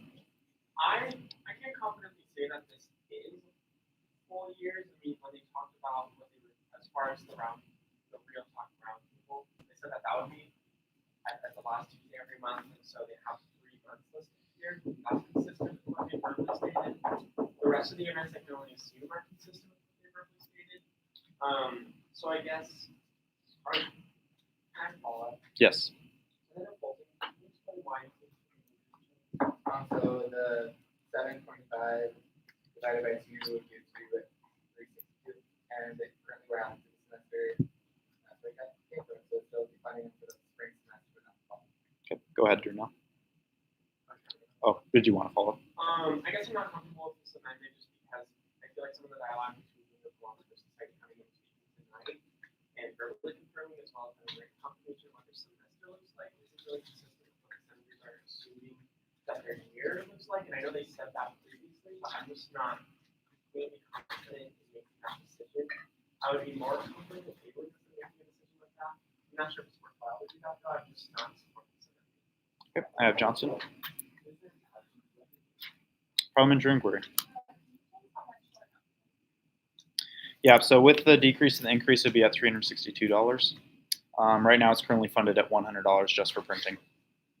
Okay. Parliamentary inquiry. That was the line item. I know, 62817. This budget's currently funded at $100 in the printing line item. But in the motion that we're in right now, $362 increase. Okay, go ahead, Flannery. Oh, Johnson.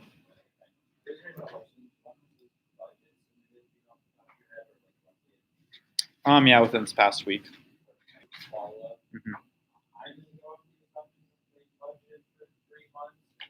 If not, then I really don't see anything wrong with funding them for what seems like having safe events. I may say something that's for 3 months, February or March, April. I'm assuming they're not doing one in May, but if somebody wants to have this fight, then I Flanagan? First thing, I'm not comfortable taking this because this is an operational budget, so I would like them to have access to their operational budget for operations as soon as possible.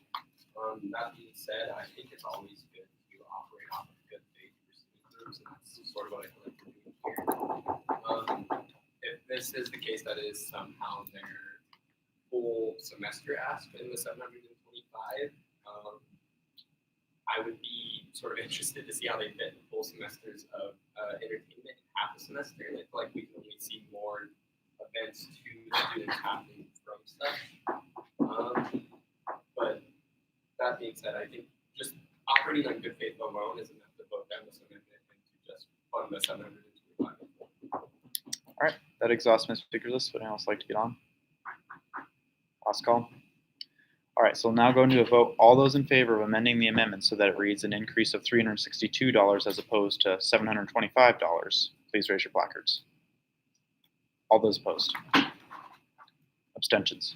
All right, the motion fails. Back to my main speakers list. I have Hanley. So this is a question for anyone on the board. Why did you not fund this group's line item in full?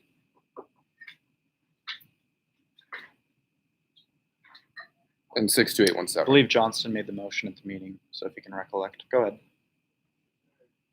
I believe it was just simply, I don't know why. I think everybody meant the last Can I have a follow-up then? No. Go ahead. I move to increase the increase in line item 62817 by $100, totaling it as $825.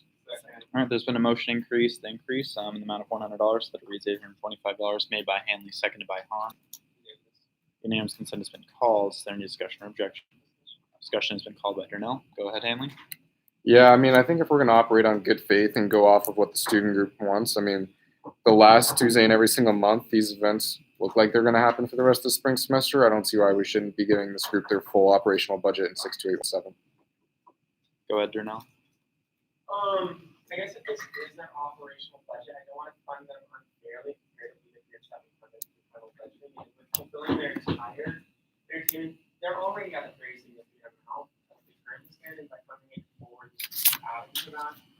So I guess in being in all fairness, I don't want to add to that. I guess when we were talking about good faith, that for me applied to not cutting that in half. It didn't necessarily, that's not something I want to use as justification to funding their line item wall. Flanagan. So, sorry. As far as increasing it goes, I think that is still operating within good faith because that's what they originally requested. I understand the importance of comparing how we're funding currently to how we funded in final budgeting. Though I do believe that gets a bit rocky considering that final budgeting was for budgets next year and an operational budget is for a budget this year, so it's hard to compare the two. I do think that there is like value in attempting to do so, though it's not something I'm personally attempting to operate off of. I don't really remember why it was funded $100 less. I think it, again, might have just been an error. I think we should operate in good faith, though, and vote yes on this amendment. Hanley. Yeah, I think just to touch on this, groups for their operational budgets have gotten in the four-figure range, so I don't think it's unreasonable to fund this line item in full. And when you look at it too, like the other two line items, we just really can't fund at all. So to say that we're not funding this budget in full, I think is a little of a misconception to say that we're not paying for an academic lecture and we're not paying for a gift. So yeah, right now we are funding this in full, but I think it's reasonable based off of how much this group is doing because it looks like they're doing quite a bit, regardless of what their mission is. They're doing quite a bit of events. And then the other thing too is that it's less than $1,000. So I think I'm perfectly fine with this amendment. Okay, that exhausts my speakers list. Would anyone else like to get on? All right. Seeing no further discussion, we'll now go into a vote on the amendment to the amendment. All those in favor of increasing the amendment in the amount of $100, please raise your placards. All those opposed? Abstentions? All right, the motion carries. Back to my main speakers list is currently empty. Any more discussion? Last call. All right. So we'll now go into a vote. All those in favor of increasing line item 62817 in the amount of $725. $825. Please raise your placards. All those opposed? Abstentions? All right, the motion carries. All the line items have currently been funded, so that means, is there any further discussion? Go ahead, Hon. Okay. Go ahead, Hurley. Move to approve. All right, there's been a motion to approve by Hurley, seconded by Gerallo. Unanimous consent has been called. Is there any discussion or objection? All right, seeing none, the motion carries. All right, so we'll now go into discussion on the travel request from Emmaus Campus Ministry. And I will now turn it over to the board to give an authorship. Go ahead, Flanagan. Yeah, so how we funded this travel request, emergency travel request was sort of similar to how we've been funding other emergency travel requests. This one in particular was a bit confusing. I think we tabled it for a short period due to concerns with risk management. But I think that it's funded pretty usual for how emergency travel has been going, and I'm hoping to discuss on the item. Is there any general discussion on this travel request? Last call. Go ahead, Ainley. So I guess this is a question for the board. Two questions, actually, so I'll call for follow-up after this. Could you delineate in the other, or in, I guess, the commercial line item, whether the request was for fuel or for the car rental? Go ahead, Johnson. We worked off the assumption that in all of our previous uses of car rentals, that you could pay for your own gas, so we were going to pay for, this was paying for the gas. And the board on budget and finance also charged me with making sure that these funds would only be insured for the car purpose, not the fuel. Okay, I'm good. Good. Is there any further discussion on this request? Last call. All right, I'll now entertain a motion to approve the Emmaus Campus Ministry travel request. Moved by Gerallo. Seconded by Flanagan. Unanimous. Unanimous consent has been called. Is there any discussion or objection? Seeing none, the motion carries. Which takes us to the first of the Smash Club requests. This one is for Alberta. I'll turn this over to the Board on Budget and Finance to give their authorships. Go ahead, Johnston.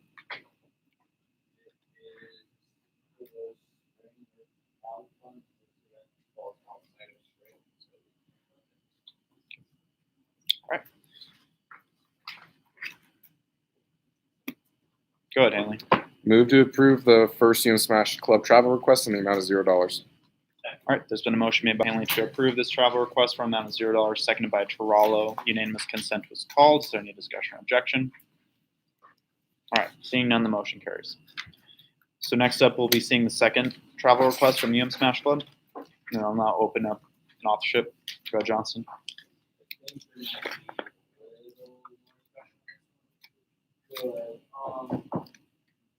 The board felt that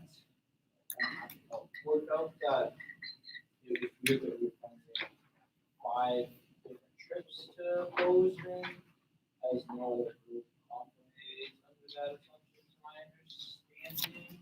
Furthermore, the event that they list, the spring shuffle has not been advertised as a smash, smash event for 2017 or 2018. Furthermore, that we did find a spring shuffle in the same area and roughly the same date, but it was an alcoholic anonymous meeting, to my understanding.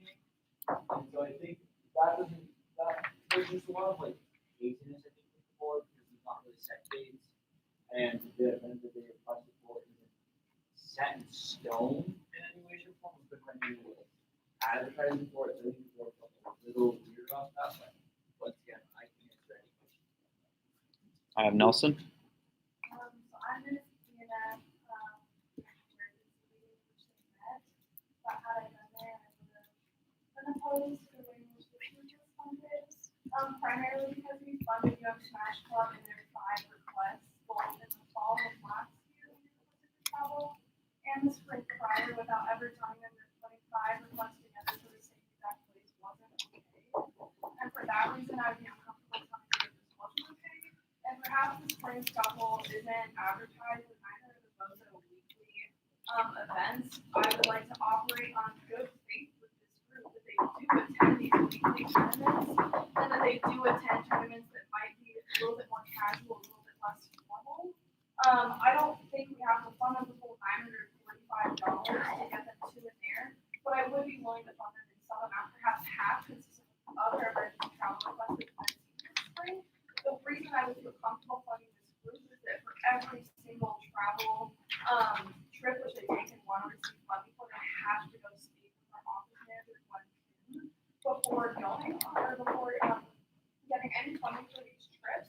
And similar to arguments that they've been made before, if they don't go on these trips, then the money simply rolls over into zero base. I don't see a problem with that. I have Darnell. Question for anyone. I was wondering what way y'all reached out to these groups to confirm dates for this and clear us with it. I can speak to that. So initially when I first got these requests, they were not dated for this semester at all. They were only dated for fall semester. That was part of the reason why we're seeing this an emergency request. It was submitted a day late, but with the request that I had, it still had all of, oh yeah. So reason why you're seeing it this way or at this point in time is because the dates on here were for all of the fall events. There had been no change in the form submitted from last semester to this semester. So I spoke with club leadership to change the dates on here for the spring events. And that's kind of why it's reflected. And that's why in the Canada Cup one, there was a fall date on that one. But Johnson, if you wanted to touch on more to these events. Yeah, I guess there wasn't a reach out of like address, but the event of the spring shuttle that we had. That was some my understanding.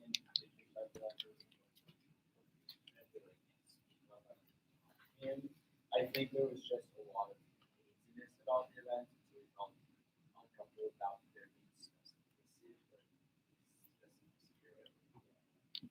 Go ahead, Darnell. I guess the way I would go about something, if there's a lot of specificity, would be to Google it to gather more information. However, I said about that being part of the decision making for funding these requests, and I am interested in the little money to Johnston, would you like to respond to that, or you want the main speakers list? Oh, Okay. Fulton. So I am in support of getting this group some money. Honestly, like not the whole $944, but probably around like $250, maybe $300. Due to the fact that this is just going to Bozeman, and it is a spring event, which I believe we funded before. So I am much more supportive of actually putting more money into this group and how people have fun with it. Flanagan.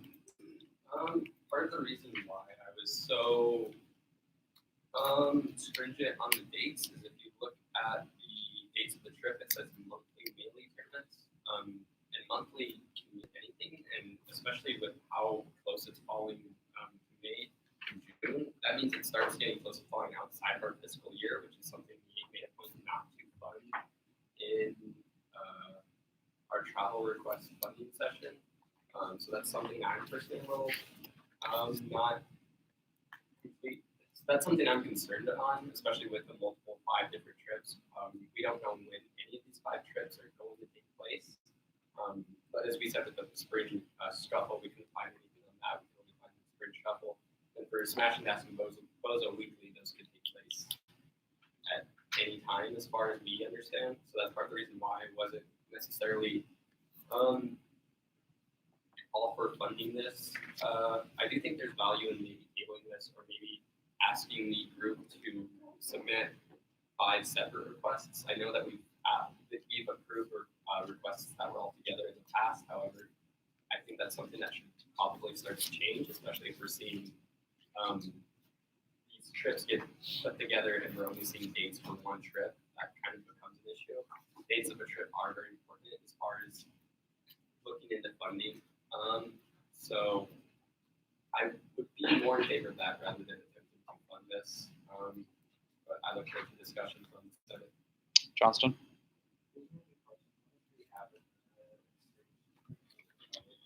After having approved the Emmaus request, it's currently at $15.97. Sure. A lot of things. Sorry. this is supposed to get us through the rest of the semester, or whether you want to get that or different, we don't, I can't assume how many trips we have, and I hope anybody else assumes how many trips we'll see. That could be zero request, that's zero trips we have, and 100 trips we have. So I don't know if you're anticipating that I can't take up any count, but please be mindful about the fund groups, especially with this fund. Another thing that I struggled with is it's really hard to ask for dates of like a monthly or weekly trip if they seem not sporadic or not like not that there's nothing wrong with a casual tournament or casual development. It just is to me and to me only, and maybe to other vendors, it is hard to have financial reins on that in order that needs to show people is going to go on that trip. You know, they didn't say roughly 10 people are going. I hope that you take that into account as an estimate. I don't think you should use 4 things. You can take it as you wish. Just to me personally, I think there is a lot of not necessarily uncertainty to whether they go or not, just only uncertainty of dates and uncertainty of time and uncertainty of when. And so that's why I didn't necessarily feel comfortable with that. And so if they were more specific with their dates or more specific with events, I would feel significantly more comfortable. And then to rebut the point that was made before, I don't think anybody on the board. I did not let how many times they traveled come into account of what I was funding. I took this into 3 separate events from 3 separate groups. And on my principle, do not look at funding groups as they are. I look at them as individuals, not as one request, which spoke up for 3 different times. So I hope that clears up any questions or concerns that you have about the board. If you have any other questions, shoot them my way. I'm going to read my speakers list and cap it, so I would just want to state that if you want to make a motion to add funding or decrease funding, please make that during this time. So I have Hurley, Tarallo, Hanley, Corkish, Durnell, Glukert, Flanagan. Anyone else like to get on? Nelson, Bolton, Johnston, Parliamentary Inquiry. Yeah.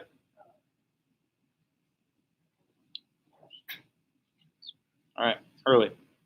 Yeah, so I was the first person on the board during a meeting on Friday to voice my concerns about these requests, and I guess I'm looking kind of like the odd man out on the Senate right now in that regard.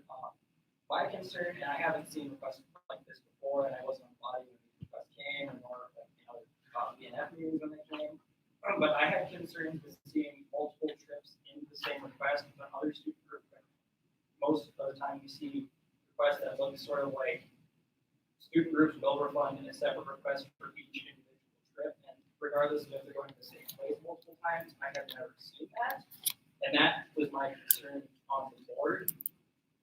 So I made those expressly clear on the board, and I was the biggest proponent of funding this in $0. That said, I guess I'm not necessarily completely opposed to funding their gas. And if anyone wants to make a motion to add money to their gas, I wouldn't be completely against that for the reason that it is multiple trips to the same place, and they did kind of budget that out in this request. I feel like that's a fine thing to work off of, I guess, but I do want to reiterate the fact that these are pretty big trips, and that's kind of my concerns with it. Take that as you will. That's what I have to think about it. Tarallo. Move the table till the next Senate meeting. All right, there's been a motion to table made by Tarallo, seconded by Durnell. Discussion was called by Fulton. Go ahead, Tarallo. Yeah, I think the biggest problem is that there's a lot of there's a lack of clarity with this particular request, and so while I understand that problem, I wouldn't want to fund them. I wouldn't want to not fund them at all, and I would rather see that we get a little more clarification from their end. I think that could totally be done in 1 week. And so for that reason, I think we should just table and give them no chance. Okay. I have what? Yep. Go ahead, Hanley. I was going to make that point, but yeah, 2 weeks. I think that. Sorry. Point of order, Fulton called Yeah, you did. Go ahead. Unanimous wasn't called. Yes, it was. It was. Someone did call it. Go ahead, Fulton. Yeah, so that's we are going to wait 2 weeks in fact they could doing those. I don't feel comfortable not doing them some form like toward gas. The fact that just because there is not very much information given to us so far, I believe we should have the state of our communities to know how to actually use the money, especially when it comes to food gas. I don't feel comfortable having to go to those out and sort of tell them when they know how when they've done some of this in the past and they aren't expecting other things to happen. I just don't feel comfortable not doing some sort of gas. Parliamentary inquiry.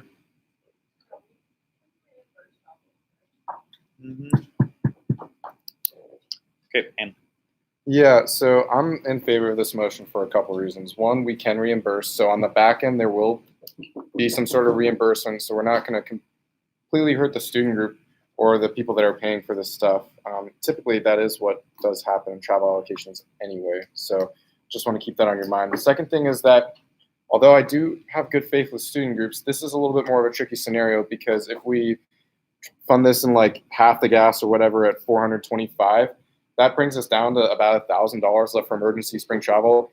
And in addition to that, we have another travel allocation request to see this meeting, and then like 7 more Senate meetings to go. I get a better sense of how much we can/should fund this. So although I would really, really love to get the student group this money, I think for the benefit of all student groups to travel for the future of the spring semester, I think it's important that we table this and get more clarification. And someone called previous question because we've been going at this for about 20 minutes. go ahead, Nelson. I guess I would just ask and send it back to the board of budget and finance. I'm sympathetic to the fact that this is like money, but there are questions about the dates in which this is going and how much it is used. The better place to have those discussions with the board of budget and finance than bring this back. All right. Does the seconder also withdraw? Okay. Back into my main speakers list. So I do want to reiterate also, this was something that I relayed to the board as well. Initially, when the group came to me with incorrect dates for their forms, they expressed to me that it was for spring travel. I did not allow them to submit the forms. Then they changed the forms with the correct dates, and I did allow that. Part of the reason why we recommended these 3 in the amount of $0 was with the intent to have them resubmit forms at a later point in time, so it would already be diced out, and then they wouldn't have to go back to committee with the same existing form, and then have to flesh that out and then submit 5 additional forms if that's what this committee wants. But back in my main speakers list, I have Hanley. Question for the business manager. If we send this back to the board, can they submit new forms and then the board just not consider them? Yes. Okay, can I have a follow-up? Go ahead. I move to send the UM Smash Club number 2 travel request back to the board on budget and finance. All right, made by Hanley, seconded by Nelson. Unanimous consent was called. Is there any discussion or objection? Seeing none, the motion carries. Now into the third Smash Club request. Go ahead, Flanagan. We have very similar issues with this request. I think that this one's a bit different in terms of what we know about it, not necessarily as different. I would urge a similar consideration as the last request, but Yep. Tarallo. Send back to the board of finance. Okay, made by Tarallo, seconded by Durnell. Unanimous. Unanimous consent has been called. Is there any discussion or objection? Objection noted by Johnston. Any further discussion or objection? All right, seeing none, the motion carries. So that exhausts the financial request for this week. So I'll get a little bit in my committee reports. I have quite a bit just because of final budgeting and timing of formal lobbying. I've had quite a few this week. So yesterday, RCSF met, Research and Creative Scholarship Fund. So from Andrea Vernon's office, we actually received an additional $20,000 for scholarship activities, and it is for the no-pay, low-pay internships. So if you want to actually have an opportunity to hand out or give out those funds to student groups, I would recommend joining RCSF because that'll be pretty exciting for the upcoming years because we've expanded opportunities. Secondly, Publications Board met today. We had talked about the hiring process for their business manager and the general manager, business manager and the editor-in-chief for their, so we're working on drafting some job postings and getting those out. We also talked about ASUM elections and what that would look like to have ballot referenda, fee increases and senator positions published within their paper in a way that wouldn't swamp people. And also, constitutional review stuff might not be the sexiest thing to the student body all the time. So trying to find a digestible manner in which we can give them the information they need to make educated decisions. And then last week, or actually it was earlier this Monday, I guess, the budget subcommittee met and we looked at creative ways to try and find additional revenue to backfill our deficit.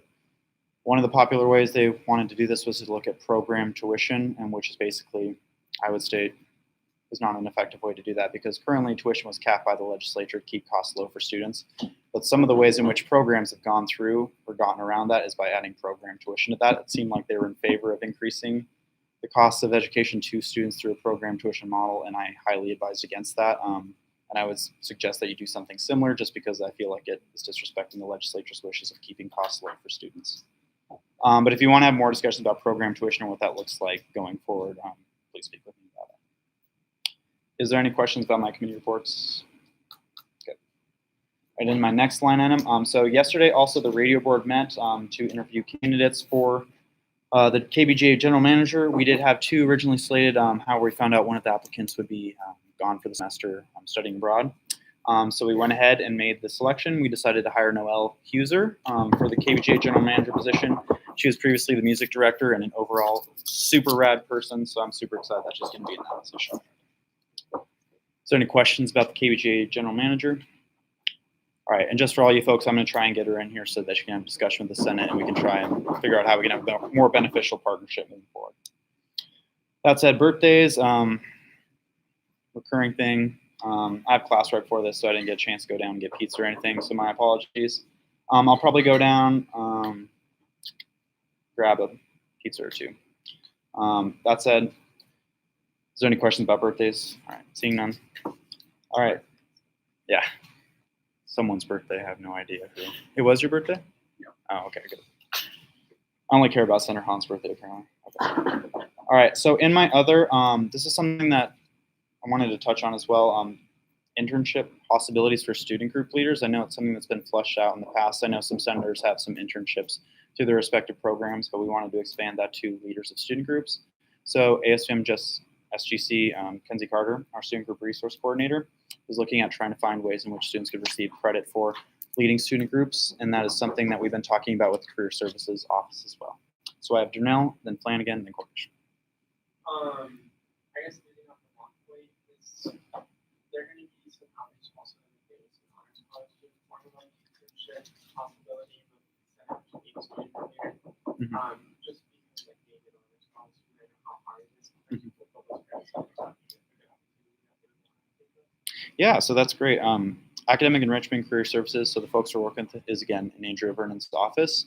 They're actually housed in the DHC, so they're really pushing for it pretty hard. It seems to be a beneficial partnership, though, because, I mean, sometimes people can be like, student group's a massive undertaking. What's the benefit to this?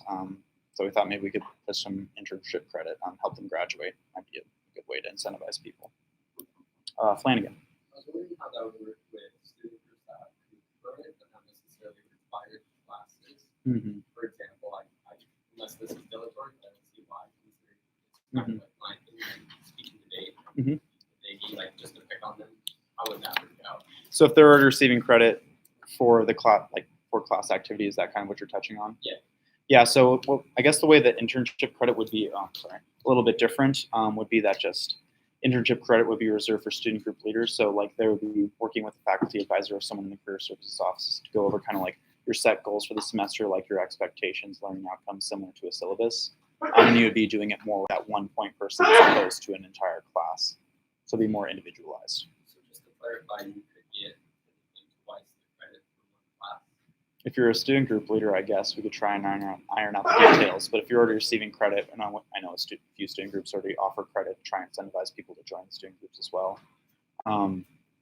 I think at University of Montana, you're only allowed 6 credits of internship credit, though. So, I guess if you want to do that, you could. You just max out in one semester, it sounds like. Corkish.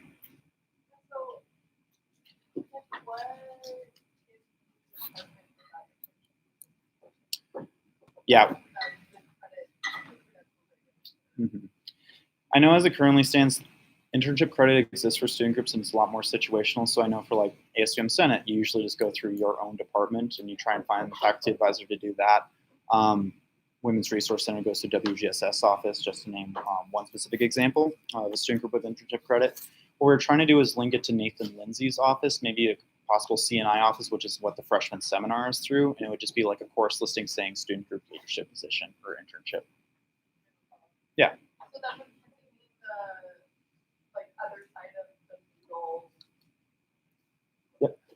So we're still talking about that as well. I know folks in DHC or in career services were interested in doing things like that. Of also helping out to oversee some of those things. So we're not really sure where it's going to be housed yet. I know a few of the possibilities have been that the supervisor would be summing in that office, but it could also be, the student group coordinator could also help facilitate that. And I think it would be a massive undertaking, but I feel like Kenzie has expressed a desire to want to do that and try and get more students active in groups, and that might be a good incentive. Flanagan. Is there any way that senators can help with first this becoming a thing and then most actually becomes a thing facilitating it? In what manner would you like them to facilitate? Or just get the word out, or would you want them to serve as in the mentorship type? The facilitate was less of a kind of just like being wishful, but more like the getting this going. If there's any way that senators can help with that. I think once it's a possibility, I would say it'd be super helpful for senators to blast that to their friends and kind of be like, here's the incentive to join or be a part of this. Right now, we're really still ironing out the details, trying to figure out who the internship supervisors will be. We're in the preliminary talks for that, but I hope to have an update with you more soon to see how we can get senators involved. So I think that would be great. All right. Is there any more questions about internship opportunities for student group leaders? All right. Seeing none, that ends business manager's report. So opens committee reports. Let me know if you want to get on the speakers list. Corkish, Ream, Flanagan. Did anyone else want to get on? I got Kiefer, Fulton, Corkish, Ream, and Flanagan. Got Rink. Great. Senator Kiefer. Alright, so Sustainability Board met last week. I also forgot to submit a committee report because I am stupid and tired after final budgeting. So Sustainability met and we talked about the 50th anniversary of Earth Day. Talk more about the sustainability fee referenda.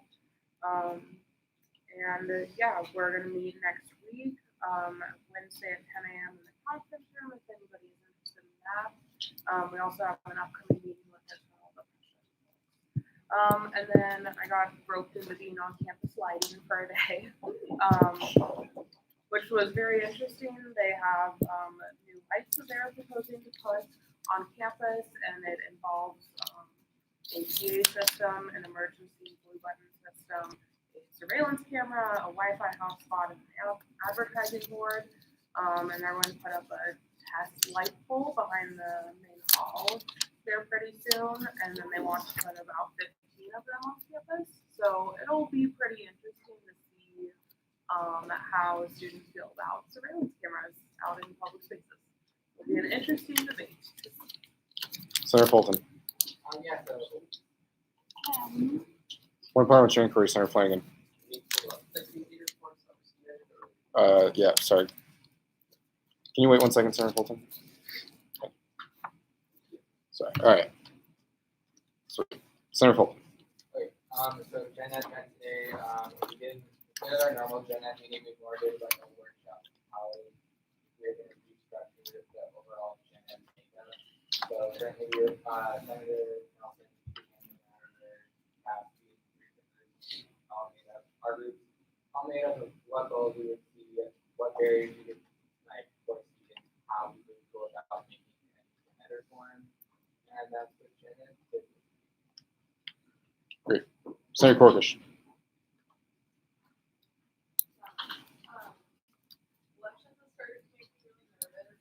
They're going to happen really quick, but just to give everyone a quick update, didn't meet this week, but I went on still a few things that I missed, but for the most part, we're actually helping me because my mind is going to read out some important dates that are coming up very soon. So March 2nd, Monday, is under the registration form. For any questionnaires, we're gonna get topics. Start filling those out. We decided on our information session, so we're gonna do 2 before spring break and then 1 after spring break, and then we decided the time is one in the morning, 1 in the afternoon, 1 at night. So it's the first session is Tuesday, March 10th at 6 p.m. The second section is Thursday, March 12th at 3:30 p.m. And then the third is Tuesday, March 24th at 11 a.m. Those are all just going to be in the ASUM hall.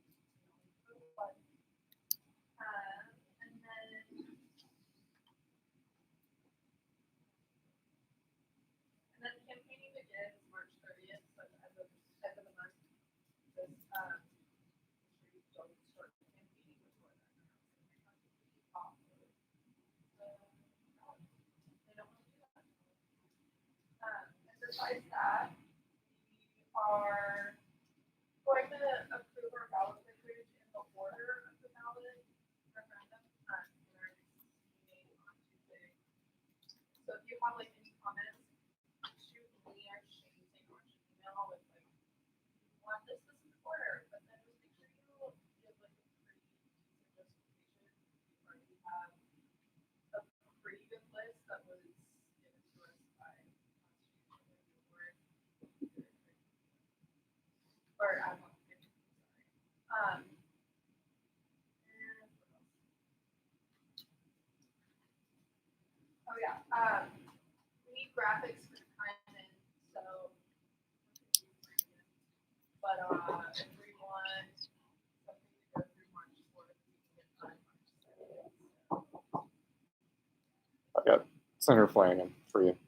Hey, were dates decided for the UC window lottery yet, or is that still? 129 at 8 p.m. So we're not going to get President Belcher.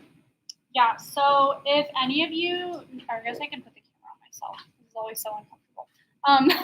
So if any of you need graphics for anything, in addition to going through marketing and outreach, you can also email me exactly what you want, the format and the size, and I can put in a ticket at UC Marketing to get that done too. Offload some of that work. how much like time for that? Typically 2 weeks, but if you needed it sooner, I'd be more than happy to talk to them about that. Senator Reen. We met with student peers committee with that, we made a number of requests such as Senator Flanagan. Moved, originally recognized non-traditional student groups. There's been a motion by Senator Flanagan to provisionally recognize the non-traditional student group, seconded by Senator Gregory. Unanimous? Unanimous consent has been called. Discussion has been called by Senator Johnson. Senator Flanagan, your authorship. Yeah, cool. I'm glad that discussion was called. So this group is inclusive. They get to the bylaws, they are all students. The name is a bit misleading, but it is named such because it's self-described as a group that is for students that can't necessarily find their place on campus. Senator Johnson, you called the discussion.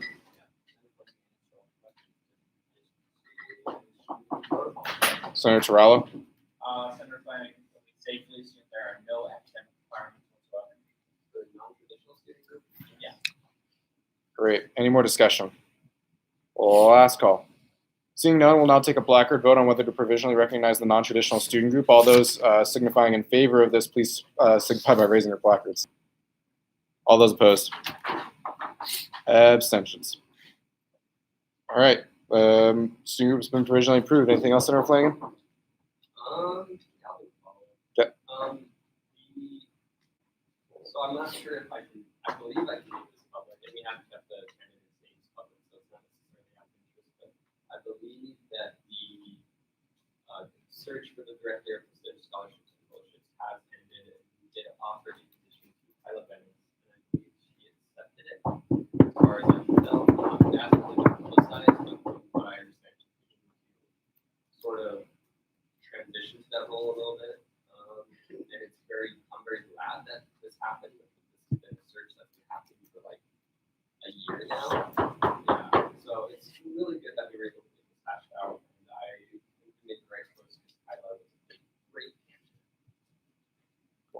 here. Also, just as a side comment, I was on the first search that failed, so I'm glad to see that that a hire was made. But I know after all the candidates turned us down, it was definitely disappointing. So good to hear, and I'm glad to hear that a successful search was conducted. Next, I have Senator Rink.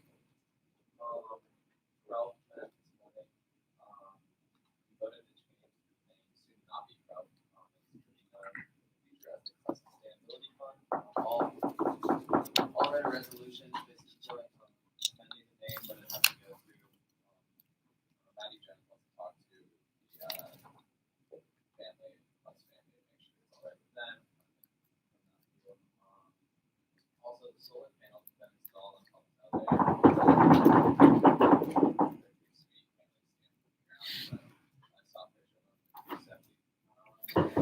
Okay. Other than that, big day, if any of you have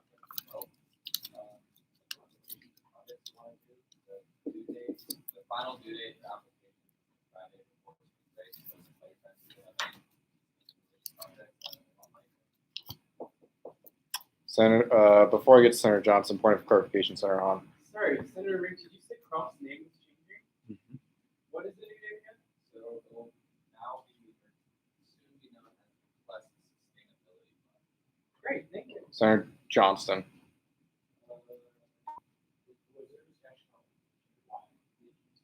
Yeah, it's been something we've really talked about for a while. I mean, plus revolving energy fund is quite wordy and no one really knows what it means. And also like the sustainability fee along with like the sustainability director and sustainability coordinator becoming more like ambiguous than what we do. And we have kind of moved away, like we don't only fund energy, like revolving energy reduction projects now, because it's an energy one fund part, so like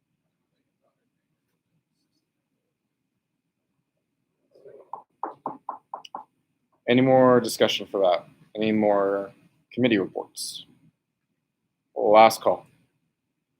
Seeing none, that now moves us into unfinished business. There is none, so that will move us into new business. All raise your placards if you want to get on the speakers list for new business. I got Fulton, I got Nelson. Anyone else for new business? You can get on during new business too. Senator Fulton.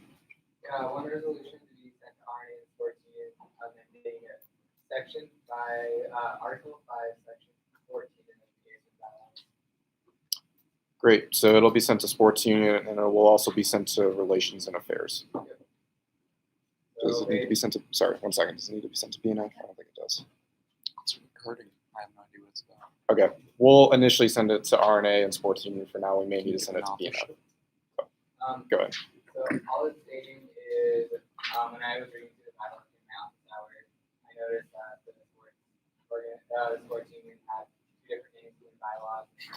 Sports company and sports organization union. There's also a few subsections that they assume no longer practices. And yeah, so I just fixed that. Sweet. That'll only go through Sports Union and RNA then. So, Senator Nelson. One resolution endorsing sustainability assessment. Would you also like that to go to sustainability? I'm going to have that go to sustainability because it's, the sustainability board has the oversight fee, so that is the reason that's going to go there. Brief authorship. Sure. I would like it to endorse the sustainability assessment as a third time section for the student body. I would like it to put stronger marketing mechanisms in place so that if it has any chance of passing PLR, it does so with flying colors that student body and with potentially higher involvement by And then if you have any questions about the bylaws or any governing document language pertaining to that, it's pretty strict on how that operates. So let me know if you have any questions. Any more new business? Last call for new business. All right, seeing none, I will now entertain a motion to adjourn. Moved by Senator Torello, seconded by Senator Gregory. Unanimous consent has been called. Is there any discussion or objection? Discussion or objection, discussion or objection. Seeing none, this meeting is adjourned at 8:22 p.m.